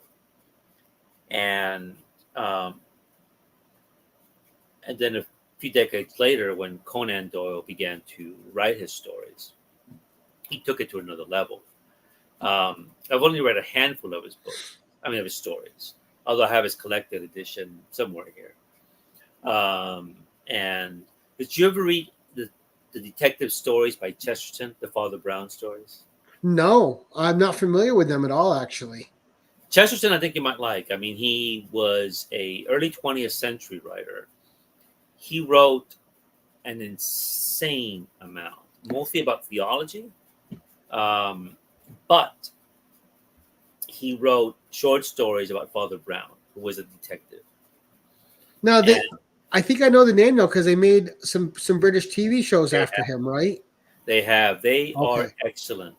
One of them that comes to mind basically is a man is accused of murder, and his eccentricities leads the jury to find him guilty. One of his eccentricities is when the murder occurred, it occurred in a garden.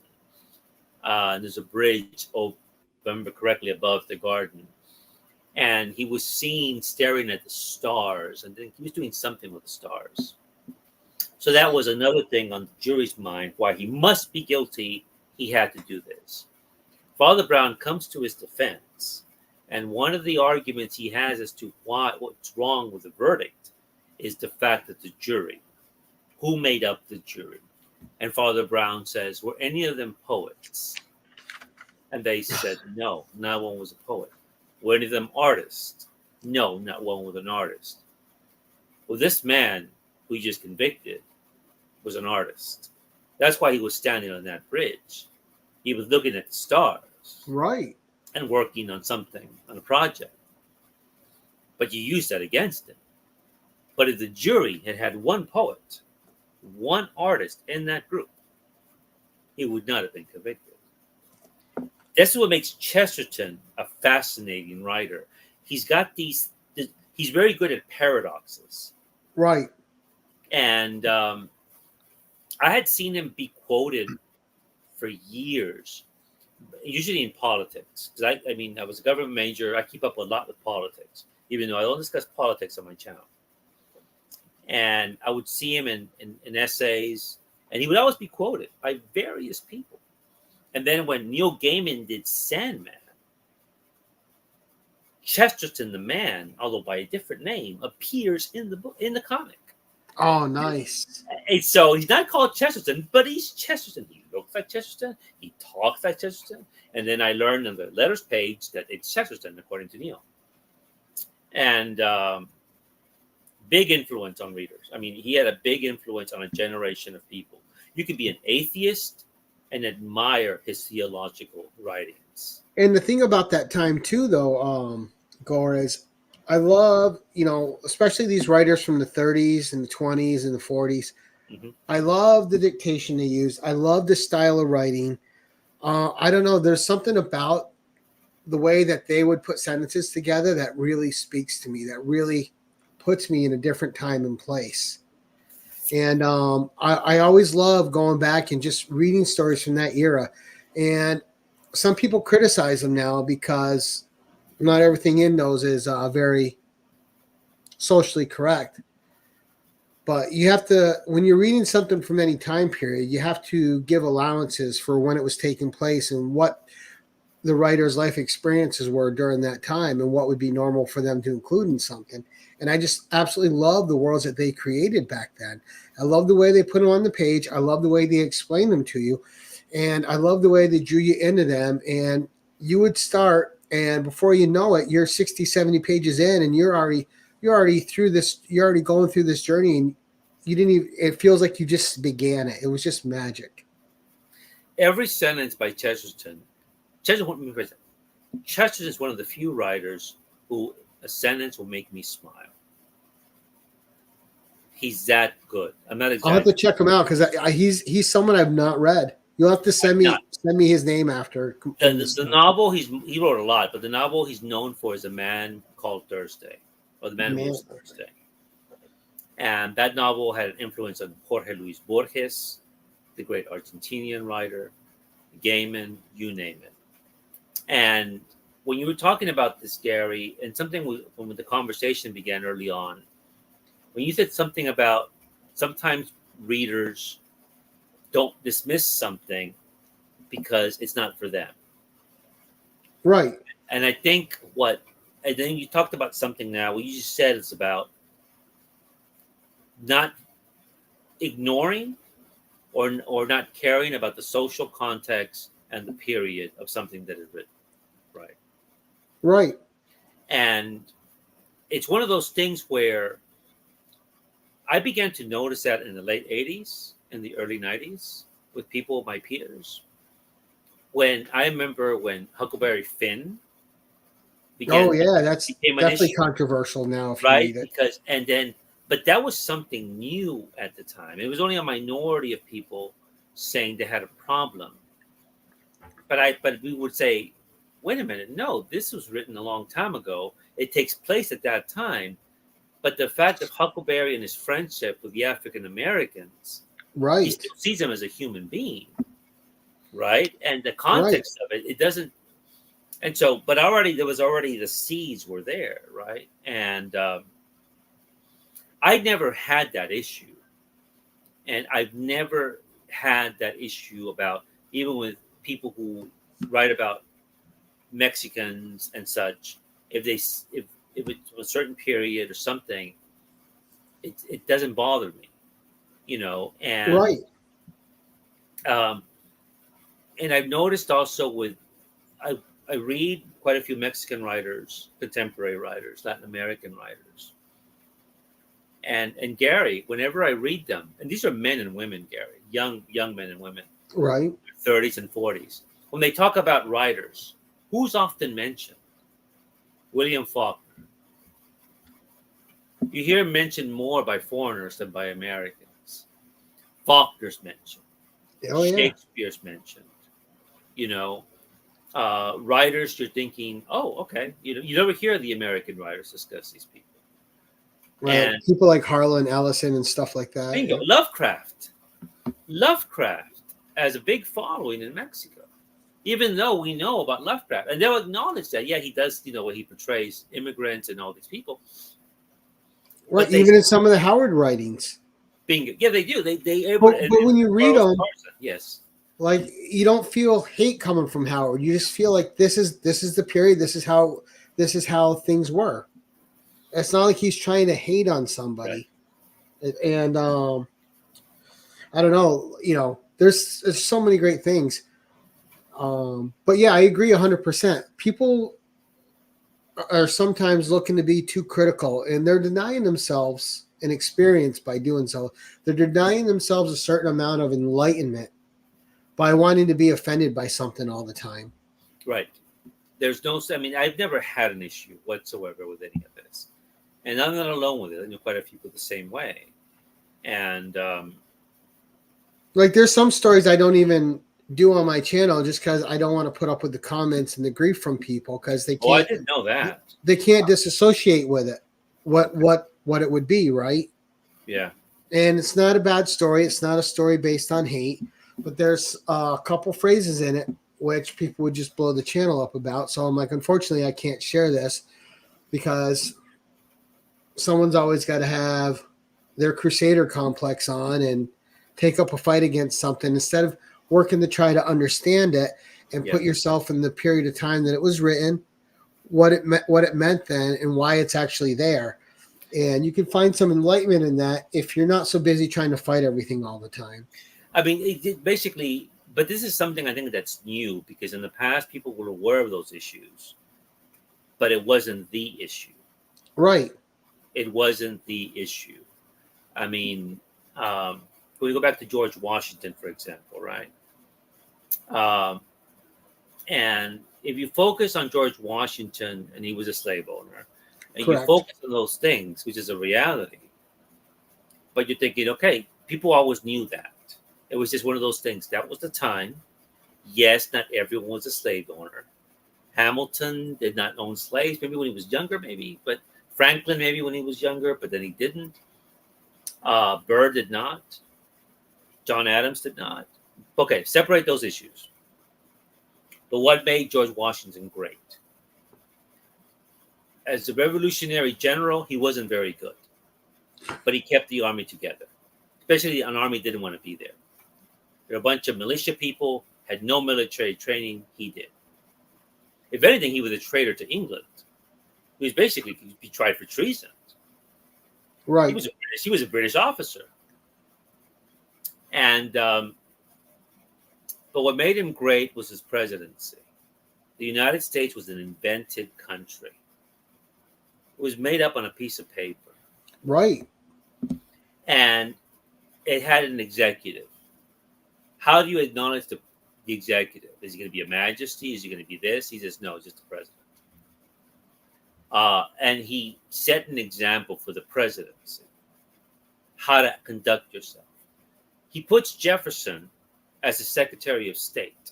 He puts Hamilton as his treasurer. Men who do not like each other.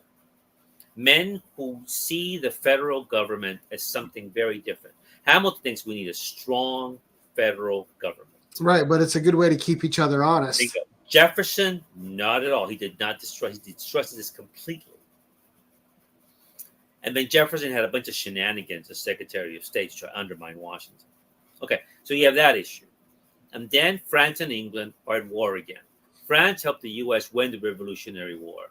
Without the French, the U.S. could not have won. The French come in, but they have their own interests against England. So the Jeffersonians and others say, let's get on the side of France against England. Hamilton favors England, as does Washington. But they understand the U.S. is going to be something new. We're not going to get involved in these European affairs. We're not going to be controlled by hate or love towards any country. That was in his farewell address, which was co-written by Hamilton, as you probably know. So he does this. It makes him very unpopular by his midterm when he runs for re-election. And so people are very negative towards him. But he does the right thing. So he helps invent a country. And then he does the unthinkable. The unthinkable.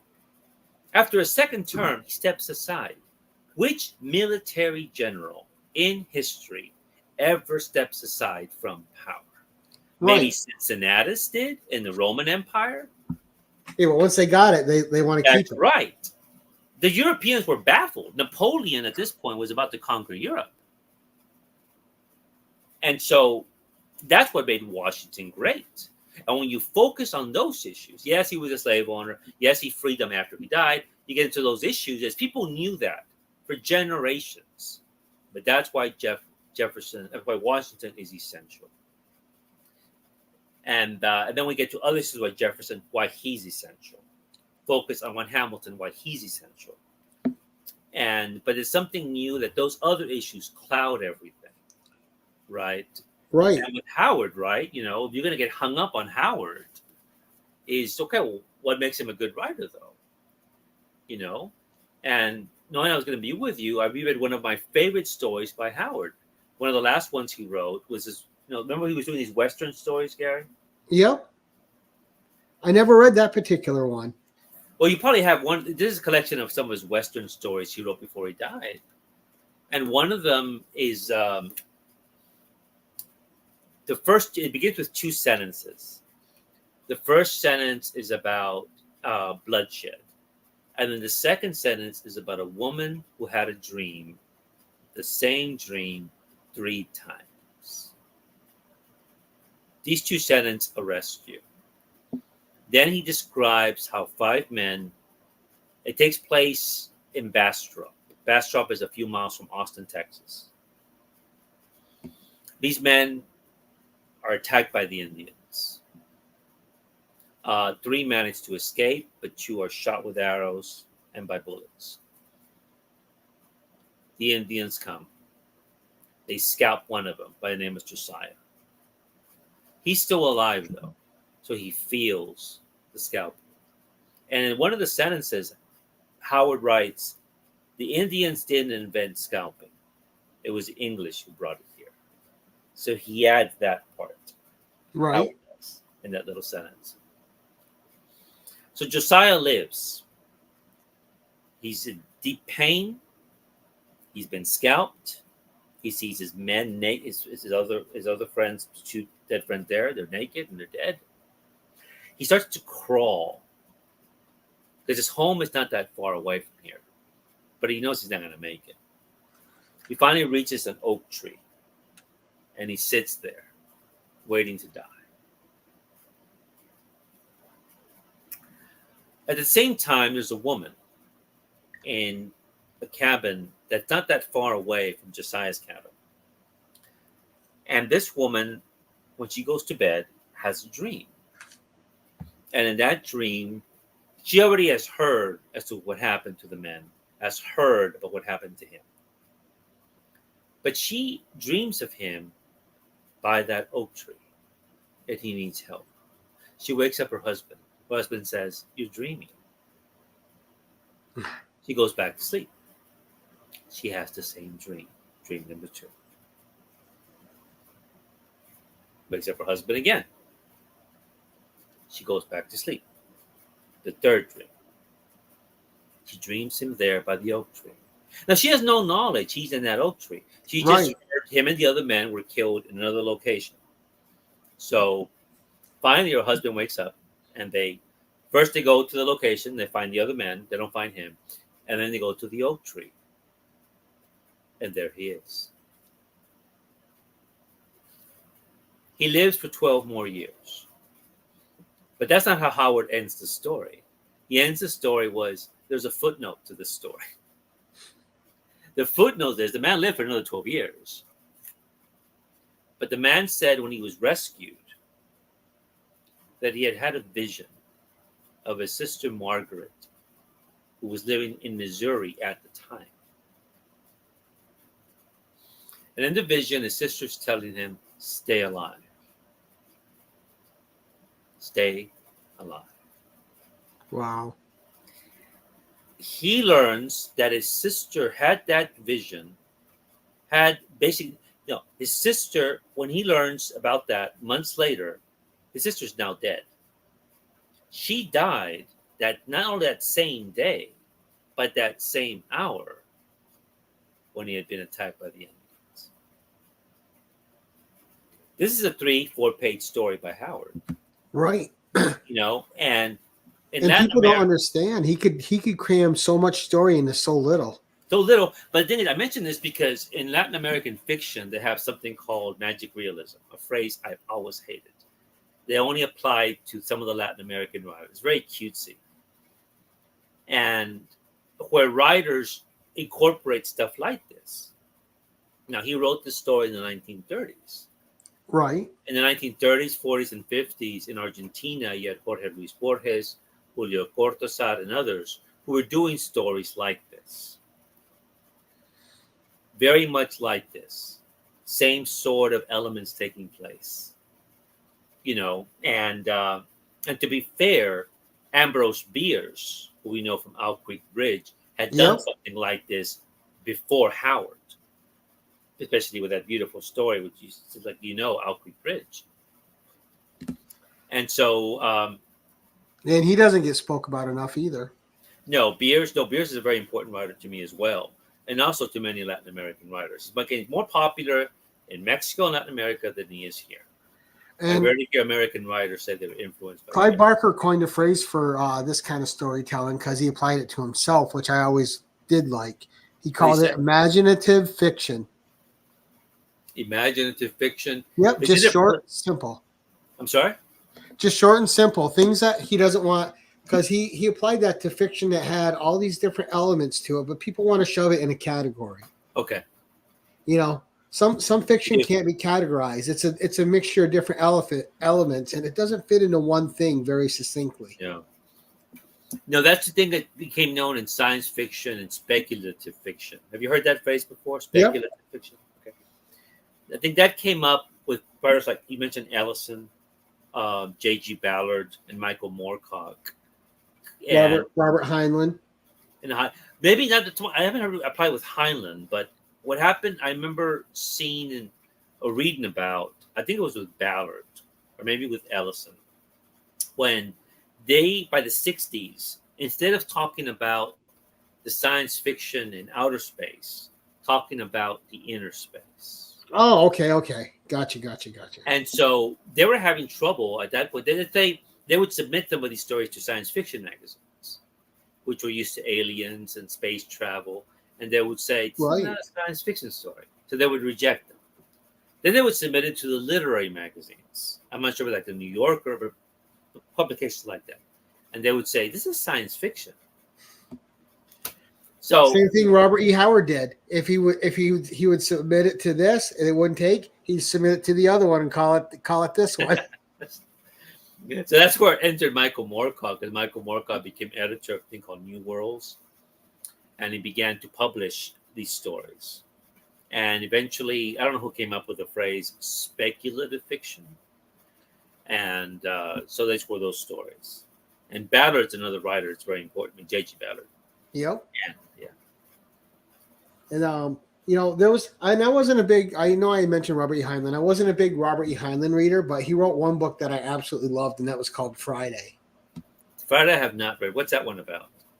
So it's about this artificial intelligence. So she's alive, and I haven't read it in years. So but it was a journey, and it was a thickie.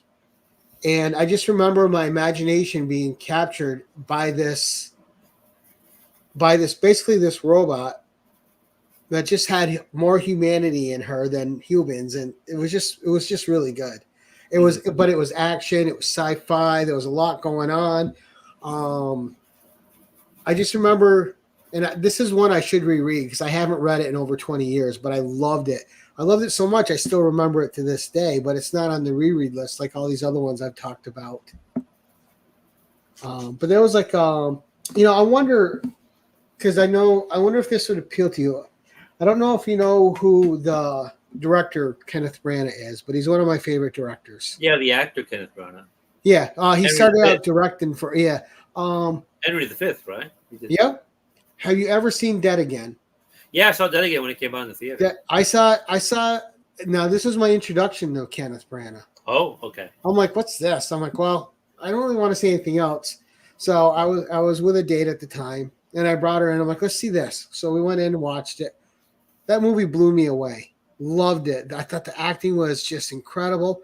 I liked it so much that I went back the next day by myself, so I didn't have anyone interrupted me. So, oh wow, what is it that engaged you about it? It's a good film, but what did it, Gary? For you? I liked that. I thought he seamlessly put a mystery together that crossed time. The characters are tragic because everything that was happening in it was sad. Yeah. Completely switch your hand at the end. I don't think you could have seen that twist coming until they started revealing it about 3/4 of the way through. They started giving you little seeds of it. Right. But I just thought it was so well put together. I thought the acting was great, and I like the way they switched the tables on the two. And everyone sees this guy as a comedic actor, but he was great. The guy who actually played the murderer, and and when his stutter came back once he was caught, and there was just so many elements of it I thought were just so good. And the every time you went back in time, you were just given another little glimpse, but just enough to keep you engaged with to see how it's gonna play against them in the future, right? In the present. Yes. I just thought it was so well done. And it's just still to this day one of my favorite films. I thought it was incredible. Was that 92, 93? Oh, I'd have to look it up. I think, let me see. It was the early 90s, wasn't it? Yeah. I want to say it was. Dead Again by Kenneth Branagh. Because I remember 1991. Okay, I was close. I was off a year or two. Because he was being compared at that time because he was so young to Orson Welles. I remember that. Yeah, he's I think he's brilliant. Obviously not everything he does hits, but he always goes. No, he always goes for it. Movies, didn't he? One of my favorite films from him is called Peter's Friends, which is an amazing movie. Oh, I vaguely remember that. That's from the 90s, isn't it? Yeah. They're all gathering at this guy's house their friend's dying. Right. And just the relationships of the people, like how some of them are lying to each other about where they are, just the insecurities of friends with friends. And then they're all just kind of reminded, hey, we're not here for any of that. This is our friend. He's dying.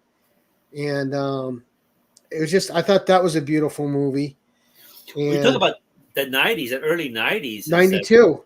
92 was around the same time that this came out.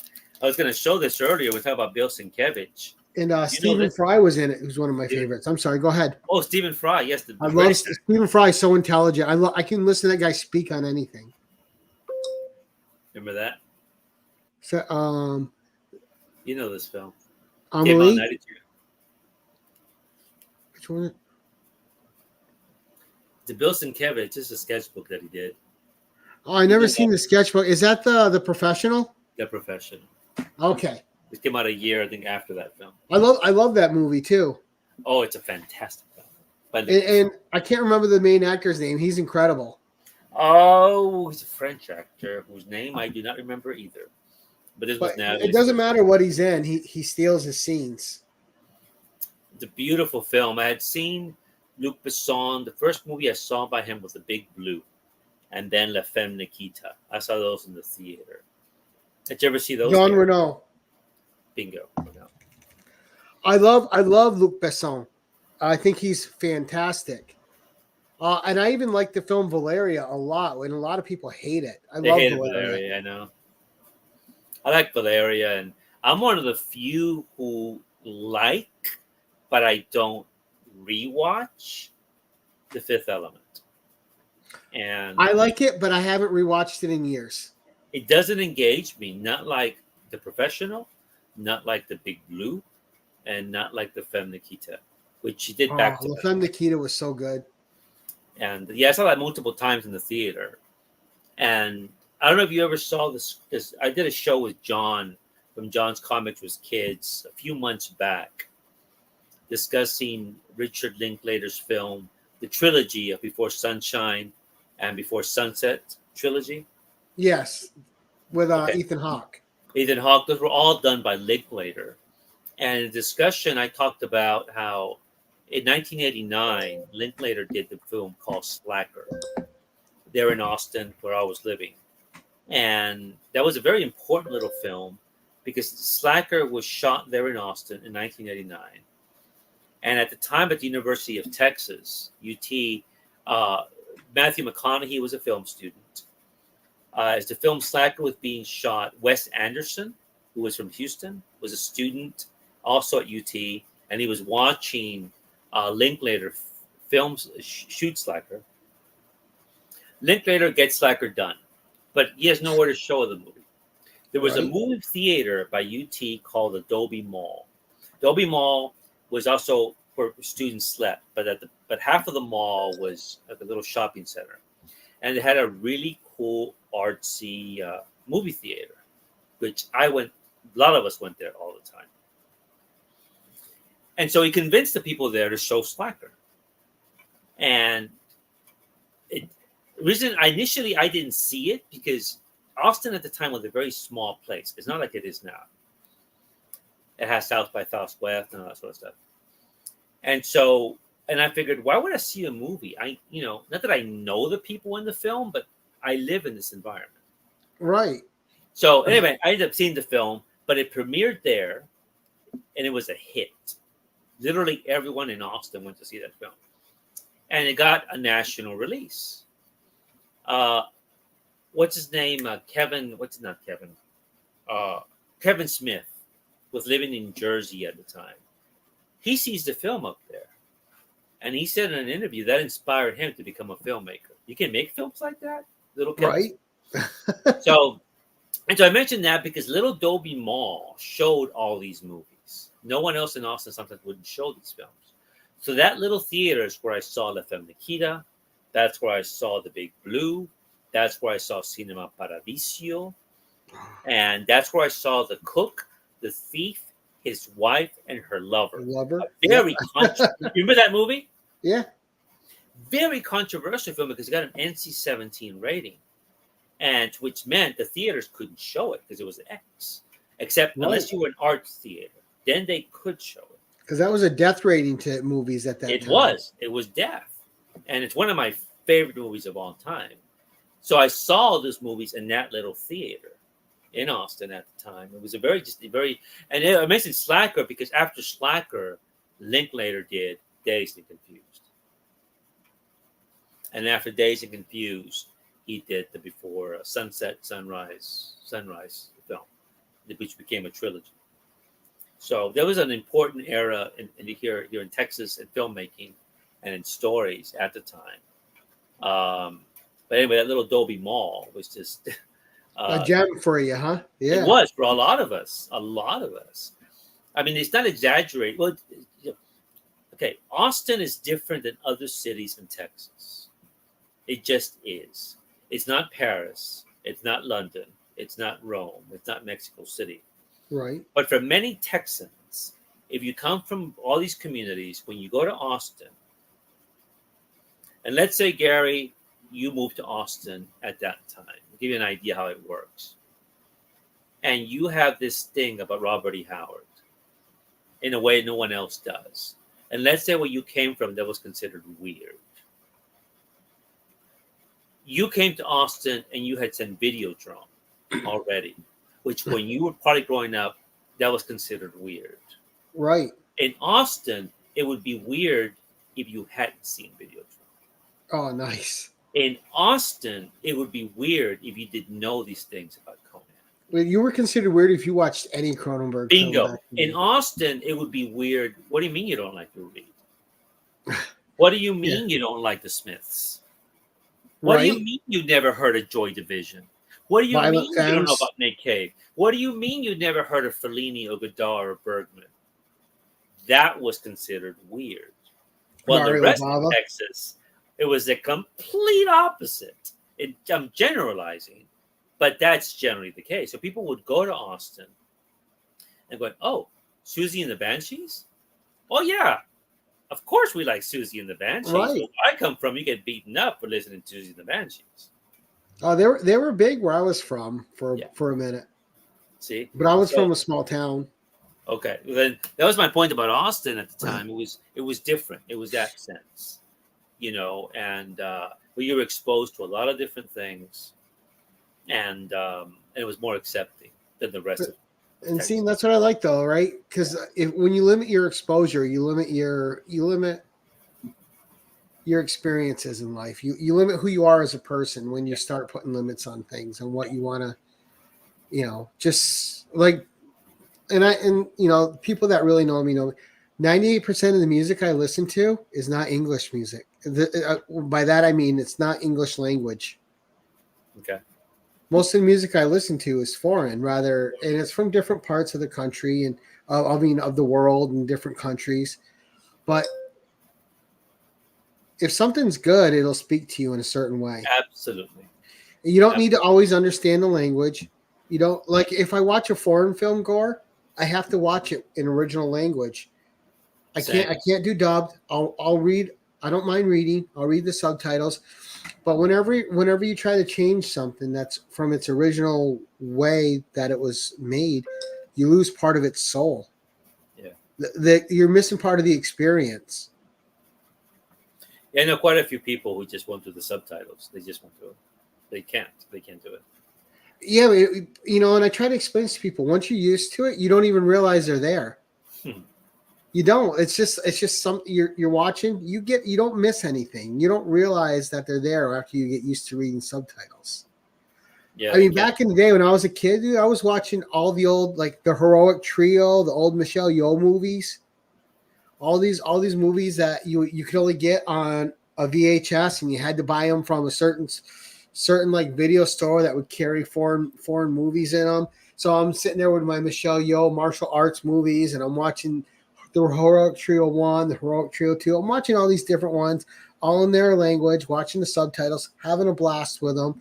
Sometimes the people who did the subtitles did them well. Sometimes they're like, oh, they have no idea what they're talking about. They have no idea what's going on. But, it was an experience. That's right. I was going to ask you about Gordon. I think you mentioned Flash Gordon in the past. What's your deepest impression? Flash Gordon. Yes. What's your deepest impression of Flash Gordon when you saw it? You saw it in the theater, I assume, right? Oh, Flash! I did not see it in the theater. Oh wow! I didn't see it till home. That was Oh, why? I thought you would have seen that in the theater. It was PG. I don't know. I don't know what was going on with me at the time. I know I didn't see it in the theater, or did I? Was it? No, I did see that one in the theater. There was one I missed in the theater. No, that one I did see because I remember going to work after seeing it and talking to everybody about it, bragging about how good the soundtrack was by Queen. Mm-hmm. I loved it. I thought it was cool, and I thought it captured a campiness that works. That doing camp is a fine art. You either do camp and it works, or you can't do camp at all. Right. There's some people, they try to do camp and it's a failed movie. When you know what camp and cheese is, and you know how to do it right, and you know how to commit to it, it can be a wonderful thing.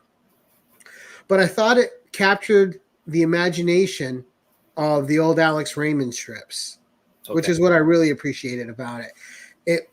It brought you to a new adventurous world. It was its own thing. It was fun. It was something that you hadn't seen before in that way, that garish with the costumes, that bombastic with the soundtrack, but all of it melding together into this beautiful, fun experience that as you're watching it, you got to smile from this ear to that ear, and it's not going away anytime soon. And Princess Ornella, oh my gosh. Yeah, the reason I asked that question is, let's see. I'm going to show you something here. Let's see where is it here. This came out about a month or two ago. It's a Barbarella comic. Did you get a copy of this? And No, I did not. Who does that look like to you there? That looks like the princess. Bingo. So I don't know who the artist was. This is last month issue, one of the Barbarella books. And when I saw that, I'm thinking, I like the cover. And I'm thinking, oh. Right. It's gorgeous. Is that Carla Cohen? I don't know if it's Carla Cohen. It might be. Yeah, Princess Aura, but the actress was Ornella Muti. And just gorgeous. Yeah. Just absolutely stunning. That's her there. Sukiya is an Italian comic about it's like a Barbarella ripoff. Oh, okay. The interiors are terrible, but the covers they use Ornella Muti's likeness, and they use her in all these provocative postures. I mean, you can't go wrong using her. She's gorgeous. Yeah, I mean, and even now she's still really pretty at 69 years old. She's stunning, absolutely stunning, and she's like Linda Carter. Like age just treats her really well. Yeah.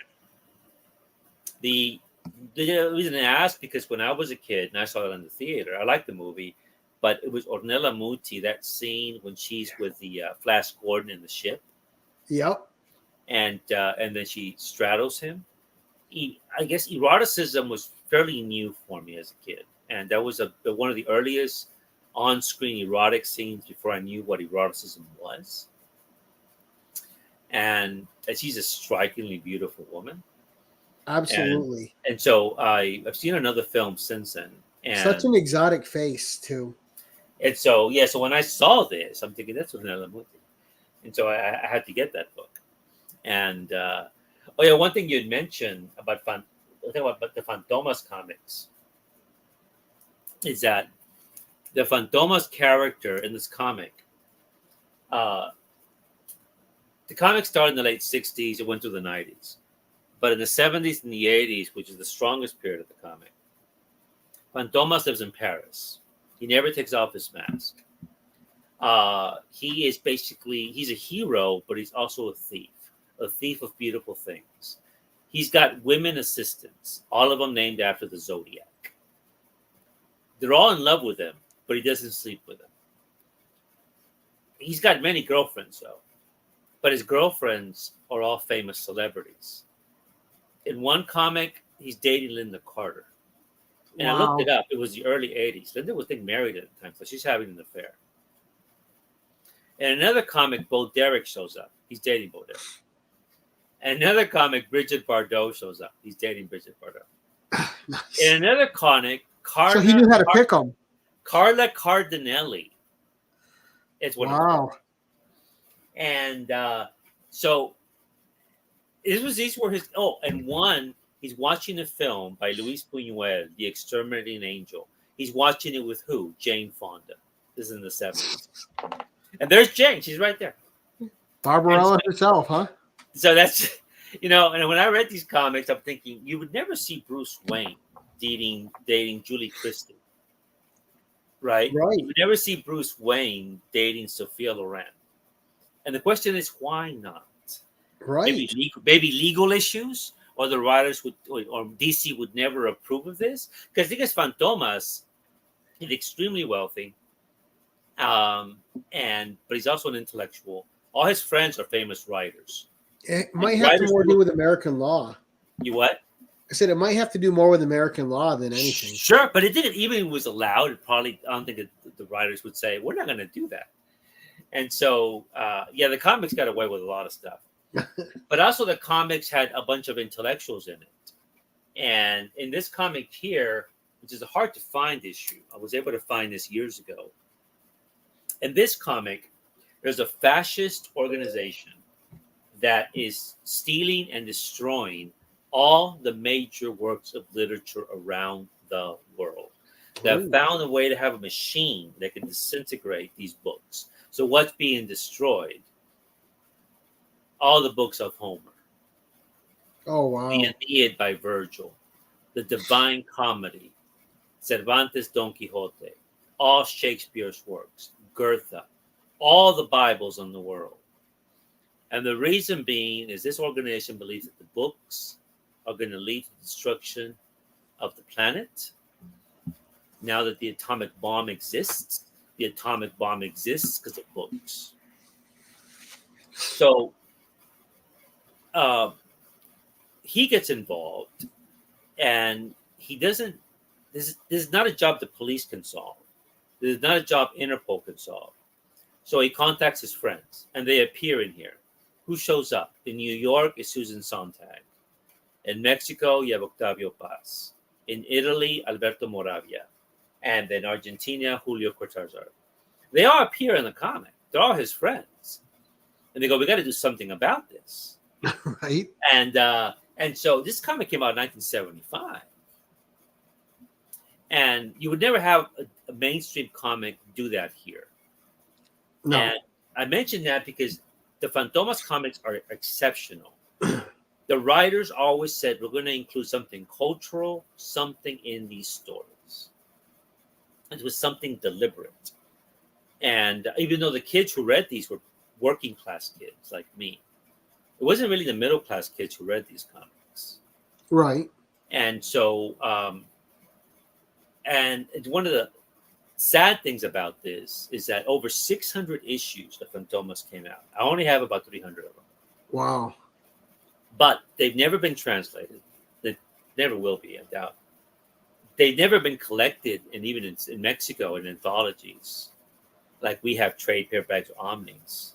It's one of those gems. I've done videos about Fantomas on my channel. Yes, I've watched them. It's one of those gems of a comic that's never going to be experienced by the general public. Right, a great piece of this literary history that's just going unheard of, unseen. It's unheard of, and deeply frustrating. But a comic, I just find it really engaging. And one final thing about it, he had like his own fortress of solitude, but to get in, he would every day would be a different quote. A quote would be from a poem. Oh. And then the poem would be there. He would say the line from the poem and who said it. And it could be a poet from the 15th century, the 16th century. It could be a line from Plutarch's Lives of the Roman emperors. It would be a famous line that he would have in there. And he would have that in there to get into his fortress of solitude, so to speak. It's a fascinating character. And he never takes off his mask. And one final thing about it. He is his persona, huh? Persona, but the one thing, he is a thief. He steals beautiful things, artwork and pieces. And one day he wants to know, why do I do this? And so his friend, who's a genius, has a time machine. Well, you need to be psychoanalyzed. And who best to do it but Sigmund Freud? So he sends him back to London when Freud's dying of throat cancer. And so Fantomas appears in his bedroom. Now, Freud thinks he's having a dream, and because of the drugs he's taking to deal with the pain. Fantomas tells him, this is my problem. And so Freud says, tell me about your father. And Fantomas says, all I remember is seeing him in prison. I don't know why he was in prison, but my mother and I would go see him in prison. Tell me about your mother. She was very beautiful and very kind. And one day she just disappeared from my life. And what's your problem? He goes, well, I steal all these beautiful things. Like he has the original Mona Lisa. The fake Mona Lisa's in the Louvre. And so, this is what he does, right? Right. And he goes, Freud says, what I think the problem you have is the image of your mother. You're trying to recapture it. You lost her a long time ago. Your father didn't matter much to you, but your mother did. This is why I think you do this. This was one comic. This was the whole comic. This was it. There's all this context and story in one issue. All that's in there. Again, you wouldn't see that for Bruce Wayne. And why not? You should have, right? And so in any event, it's a great comic, and but it's one of those things that the rest of the world is never going to see unless you're from Mexico or Latin America. That where the comics are, they find them, and the paper is really cheap. It's like newspaper print. Do you ever run across any Lorena de la Negras there? I'm sorry. Do you ever run across any Lorena de la Negras there? No. No. That was the first Conan ever in comics. He was a blonde. What? Yeah, it was mostly Belit stories, and Conan was in the Belit stories. Yeah. Conan is a blonde? In the Mexican comics of old. No, I didn't know that. Yeah, Lorena de la Negra ran for like 65 issues. No, I mean, I live about 2.5 hours from the border, and sometimes we go down there. You don't find Mexican comics, first of all. You find a lot of 90s comics, American comics, and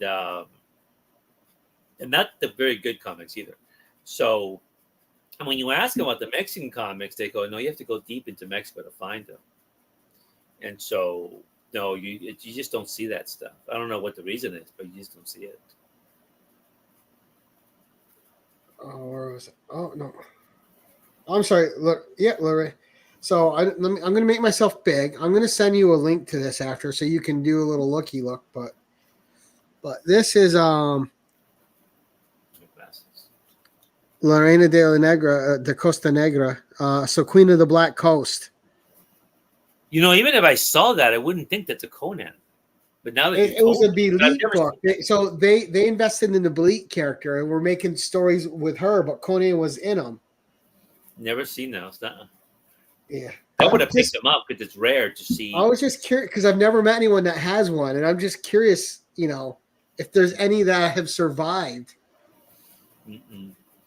No, there isn't even like in the U.S., in Mexico, a great archive for Mexican comics, which are very rich and they're huge, but it's not. I guess one of the things is in the U.S. compared to the Europeans, right? The comic medium is not appreciated by the general public. No matter what anybody tells me, oh yeah, the films, they do great. Yeah, the films. Right. But if you tell somebody that Kirby, the brilliance of Kirby, is like the brilliance of a great American artist or filmmaker or novelist, they will look at you as if you're out of your mind. Right? Right. They're still considered an inferior art form compared to novels and films and music. That's always going to be crazy to me. It's always going to be nuts. It's infuriating to me. But in Mexico, it's even worse because, again, at least here we have, again, people put the trade. So it's even a Jack Kirby museum. And in Europe, it's much bigger. They appreciate the medium much more than we do. But in Mexico, it's not really the case. Right. And that's why these things, I think that's one of the reasons why they're not cared for as they should be. Because the medium is still, it's probably like I mentioned the anecdote by Neil Gaiman and the counselor who told him that this stuff will turn your brain too much. Right. It's frowned upon. I mean, the way, I told you before, most of my people that I know don't read comics. But like I sometimes, we get into discussion, I go, here, and I'll give them a pen or a pencil. Draw me a story. You come up with a story, but you have a deadline. And they go, we can't. You can't draw a story? See, it's hard to do. It really is. I mean, to draw a story is very difficult to do. And yet, well, yeah, my dad read the newspaper funnies. They call them the funnies, right? Those funnies are pretty good. Again, and a different kind of art form. You got 3 panels to tell something. Yeah, you're right. You're limited right there, and you better be something, and it better be something good. Was it George Bettis? Maybe you might know this. I think it was George Bettis when he used to do the conventions. People would always show up with their artwork, and they always showed up with a pose, someone posing.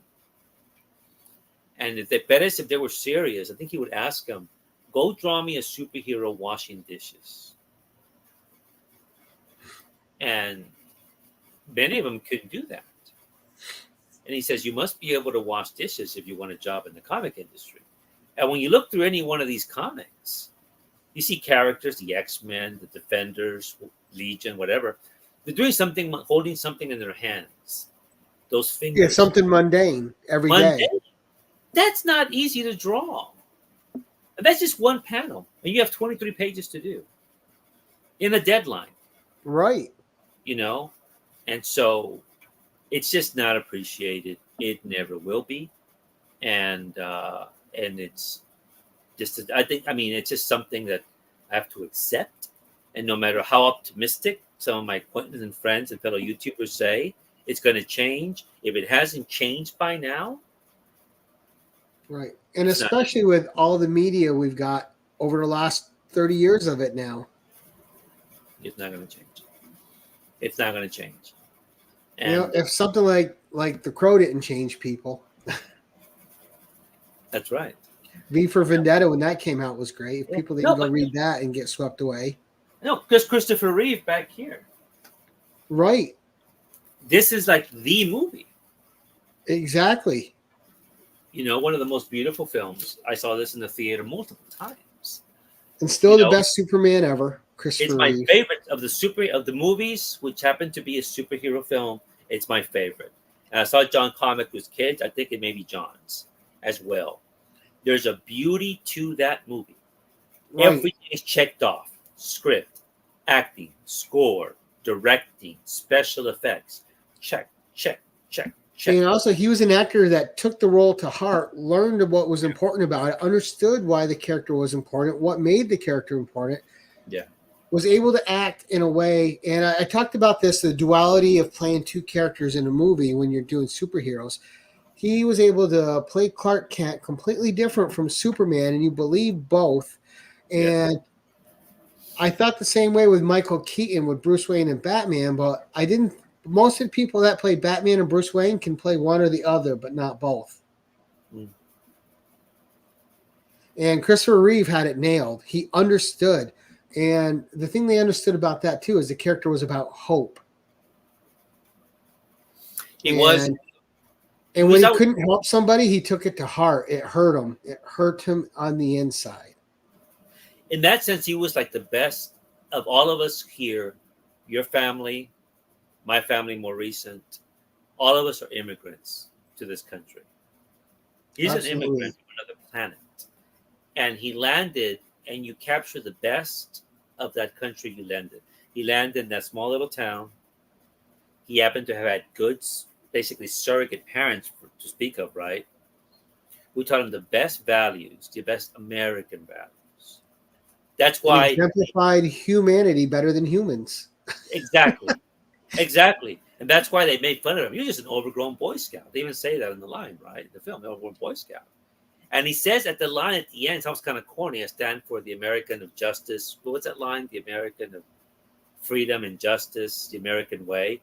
Now, as you see that, it sounds corny, but not right. To him. Not to him. It doesn't. For the rest of us, we're so jaded by humanity, by our experiences, those we've seen, history, not to him. And sometimes it's immigrants, the first generation of immigrants, who embrace the best of the culture that they're in. Take the best of it, even though they themselves are treated badly, even though they themselves go through a lot of discrimination, a lot of dissent, but they capture the best of it, which is the experience of every generation here with us. Right, you always got something to rise above. Absolutely, and he does that. And this film, the script writers to this thing, and I know Mario Puzo from The Godfather had something to do with this, did it beautifully. And it's a beautiful movie that transcends the superhero genre. Yeah, and treats it with respect. Yeah, it makes it art. Absolutely art. And I would say even the Conan film does the same. It's a beautiful film to watch. Not just because I'm not nostalgic. Nostalgia doesn't work for me at all. Because nostalgia also suggests sadness, a longing for something that happened a long time ago. And I think that's right. bad. So nostalgia doesn't work for me. But it works I never thought about it that way. Yeah, it's used too freely.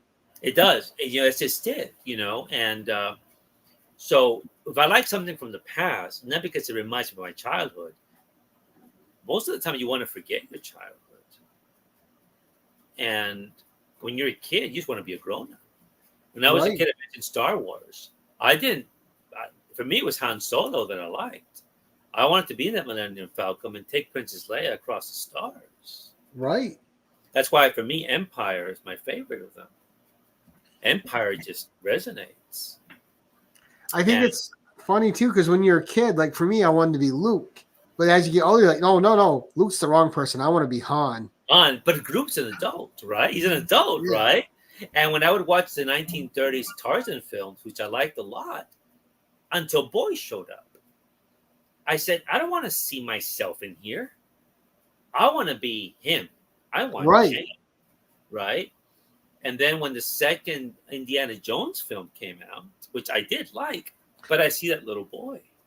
I don't want to see this kid. See, I that wanna was see my Karen favorite Allen. one. No, I want to see Karen Allen. I want to see Indy. I want to see them. And then Karen's not even in the film. Temple of Doom is my favorite. I like it. No, I like it. I do like it. But, you see my point here. Why is Oh, that yeah. kid in there? He has no business being in there. So, in my opinion. But the thing is, kids in the movies with the adults, no, because when you're a kid, you don't want to be a kid. You want to be a grown-up. You want to Right. have the body of a man. If you're a guy, you want to do what they do. Yeah, And that's the heroic fantasy. that's and so because when you're a kid, it's highly restricted. No, you can't do this, you can't do that, and even if you can't do it physically, you can't do it mentally. You can't do it yet. You're not there yet. You can't wait. And when you're a kid, time takes forever. A whole year. Oh yeah. It's just you can't even imagine it. I have to wait till I'm 11. It's Why funny not? because my kid is just starting to realize he turns 14 this month. And I was talking to him about it the other day. It's like he's like, wow, the older you get, the faster time goes, Dad. I'm like, buddy, you have no idea yet. I'm like, I'm glad you're starting to understand that. But the older you get, it keeps feeling like it's faster and faster. It doesn't slow down at all. I know this is a little bit different, but it reminds me because we're talking about McConaughey and Dazed and Confused. What's that line about the girls stay the same? What's that line that he has? He's standing outside that bar they hang out. McConaughey's character in Dazed and Confused. I never saw Dazed and Confused. Oh, you have not seen that film? No. Okay, well then you missed the line. He's standing outside. He's the guy in his 20s, and he's looking at the high school girls, and he goes something about all the girls stay the same. Which is I brought up another thing because back then, you remember this, Gary, is that when I was in elementary school, the girls were dating the middle school boys. Oh yeah. Middle school, the girls were dating the high school guys. And Women always date older. the high school, the girls were dating the men. Now, it was not controversial with us. Not at all.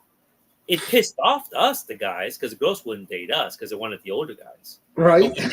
But we didn't see anything inappropriate, except in this sense: if your dad finds out, you're dead in the water. That's the only thing. There was nothing about he's 5 years older than her. He's 10 years older than her. For us, it's no. When your dad finds out, you're dead. Otherwise, it's not a big deal. And you see all those high school films back then; they're all there. Time is Richmond High. They're all dating older guys or older boys. And yes, it was statutory rape in probably most of the states, but this was the norm. That's why when Kitty Pryde's dating Peter in the X-Men, it wasn't a big deal. Right. It wasn't a big deal. It was just, that's normal. That's our high school life. That's just the way it works. It's funny because in real life, like I remember all the way up till I was 30, it was always older women that wanted to date me. Once I hit 30, all of a sudden it was younger women. It was like around 30. It was around 33. I noticed it. Then all of a sudden, the younger women want to date you. I in my early 20s, I was involved with an older woman, and I used to joke with her. I used to tease her. I said, when I was in diapers, you were starting. Stop it! Don't even go there.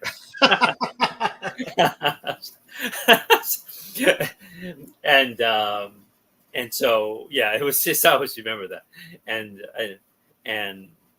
it was just different. I mean, in a way, it's a good thing. Things have changed. I mean, I do understand that, but it wasn't, I guess for many of us, it wasn't such a negative at the time. It wasn't. Well, I just think it's, when it's a part of culture, you just don't think about it. No, you don't think about it. And even at university, I took an English class, and I remember our professor. He taught Milton and the Romantic poets. I liked them. We liked them a lot. He had just been divorced from his wife, and we all felt bad for him because we easily liked him. But then we were happy for him. You know why, Gary? Because he found a new love. Nice. And who was his new love? One of our classmates. Oh, yeah. And today that would you'd be done. You see my point here, right? Yeah. We liked him. We liked her. She happened to be a punk rocker, and to this day, because I still have friends who live in Austin, they're still together. Nice. After It just all worked, these huh? It worked. But I remember at the time there was no issue about teacher-student relationship. There was no issue that he's going to show favoritism to her. And if he did, we didn't care. Because we liked them. Now, of course, if we didn't like them, maybe it would have been different. Right. He was a great professor. And she was just a really cool girl. We all liked her. So, but there was never any issue of controversy, nothing like that. Well, it was like that in films too, right? Like, let's go to the second Conan the Destroyer. Like, everyone, like, who watches that movie, they don't realize in that film, Olivia Diabo was only 15 years old when she made that. Did not know that. She was only 15? Did not know that. Yeah. Okay. So, and she's barely dressed in it. She's kissing Arnold Schwarzenegger, who's an adult. She's, just, and she got cast at 15 and made that movie at 15. Yeah, just don't get me wrong. I mean, I understand why they don't do it now, but I don't think we should just lose our minds. At one time, it was the norm. Unless something terrible happened, which terrible things did happen too. But right, yeah. Just another thing, how things have always are different time periods, and just the way you look at things. And matters of the heart are very complicated. They just yes. And everything for me is on a case-by-case basis. From personal experience, people that I've known, and just try to be careful from my end not to generalize about it all should be this way or it all should be that way. Is take case-by-case basis, and you just understand that if you want to understand someone's heart, even Shakespeare was one of the best at it. Even he himself probably had questions. Right. All right, good. So, Gore, we've been going for 2.5 hours. You've indulged me very much. Thank you, Gary. Not at all. This has been fun. I will go for another 2.5, but I actually have parenting, adulting stuff to do with my kid for a minute. Oh, you got to go. Thank you, Gary. But, dude, this was amazing, but we can't let another year go by before we have another discussion. I would like to, Gary. Thank you. So we should do that. And I think next time I'd even like to invite, if he's still watching, I'd like to invite Damien on to join us. Oh, Damien was here because I turn off the chats when I do these things. I want to just focus on the person. Oh, yeah. Damien showed up. He showed up about hour and 45 in. It's always great to be with Damien. I mean, Damien, he reminds me a lot. I've told him this, of a good friend from university that I had. Very good friend. They're very similar in the best ways possible. And Damien's just wonderful. Absolutely wonderful. It'd be great to have you to be with Damien too. Yeah. Right. Yeah. Or even Robert could join us too. Just Robert. Yeah. I just like the general discussion and see where it leads us. Right. That panel, Robert, and you want to throw in John from John's Comic with Kids, all of us in there with Robert, Damien, yourself, and John, because I mean they're all interesting people to me. John is one of my favorite. I love John. John's great. But one thing with them that you have in common, and I'm not being patronizing, is I do sense from all of you, Gary, you're all very kind. And I think if you watch any of your videos, the kindness comes across in the videos. Oh, thanks. I try. Well, I mean, I think I speak the truth. I just want to put out there what I want back from others. You know what I mean? So and I also want to put out. Yeah. I want to put out there, if my kid ever watches any of this, I want him to see, my dad was kind. That's true. That's true. Yeah. That's I don't want him to go to YouTube and go, oh, my dad was a jerk to this guy. My dad was a jerk about this. No, My dad was kind, just like he was to me. He was kind. He was kind there as well. Yeah, Doctor Who, like the doctor, and one of the things the doctor has is you have a duty of care, first of all, to those of you around you, but in the end, be kind. Right. I'm not kind all And the time. It's a challenge. But it doesn't cost anything either. It's you know, absolutely free. like the anecdote I told about my mother. Some woman shows up. She may be lying about the money, according to me, but my mother didn't see it that way. And I think we all know people like that in our life. Oh, yeah. It's a standard that we try to live up to, and it's a good standard. Right. Having someone to look up to is not a bad thing. There's always room. There's no matter who you are, there's always room for improvement. And also Okay. makes you fight harder. Because Yes. you know people like that exist, and you try to do your best to make sure people like that should not be mistreated in this world. But not only all these people that waste time being negative, if they just spend a little bit of time trying to be kind, it gives back to you. Yeah. You know, being kind fills you up in a way that you can't duplicate. You know, we're being mean, being all that other stuff. It takes away from you. It's an abyss. Yeah. It's an unfathomable abyss to live in that world, that universe. It's a black hole. Yeah. I did want to say I was really excited when you reached out and said you wanted to do a show. I wanted you on my channel for a couple of years now. So tonight was literally a YouTube dream come true for me to sit down and have a discussion with you. No, I enjoyed it very much. You indulged me very much. I talk a little bit too much, but I appreciate it. Not at all. When I have a guest on, I want to hear more from the guest than myself. I thought I spoke plenty, and but tonight was mainly about you for me.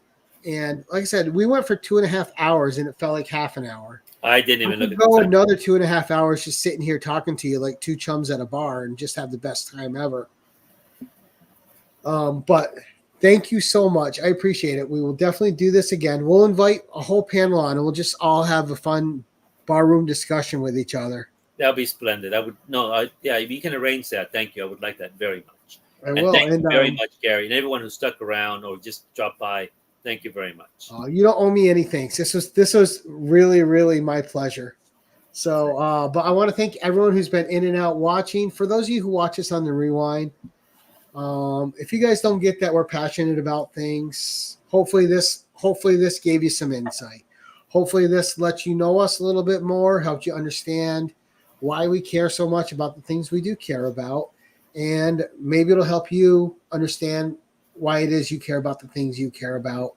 But as I like to end these things, I want to say thank you to everyone again, to my superb guest. And as I like to end these things, keep it casual.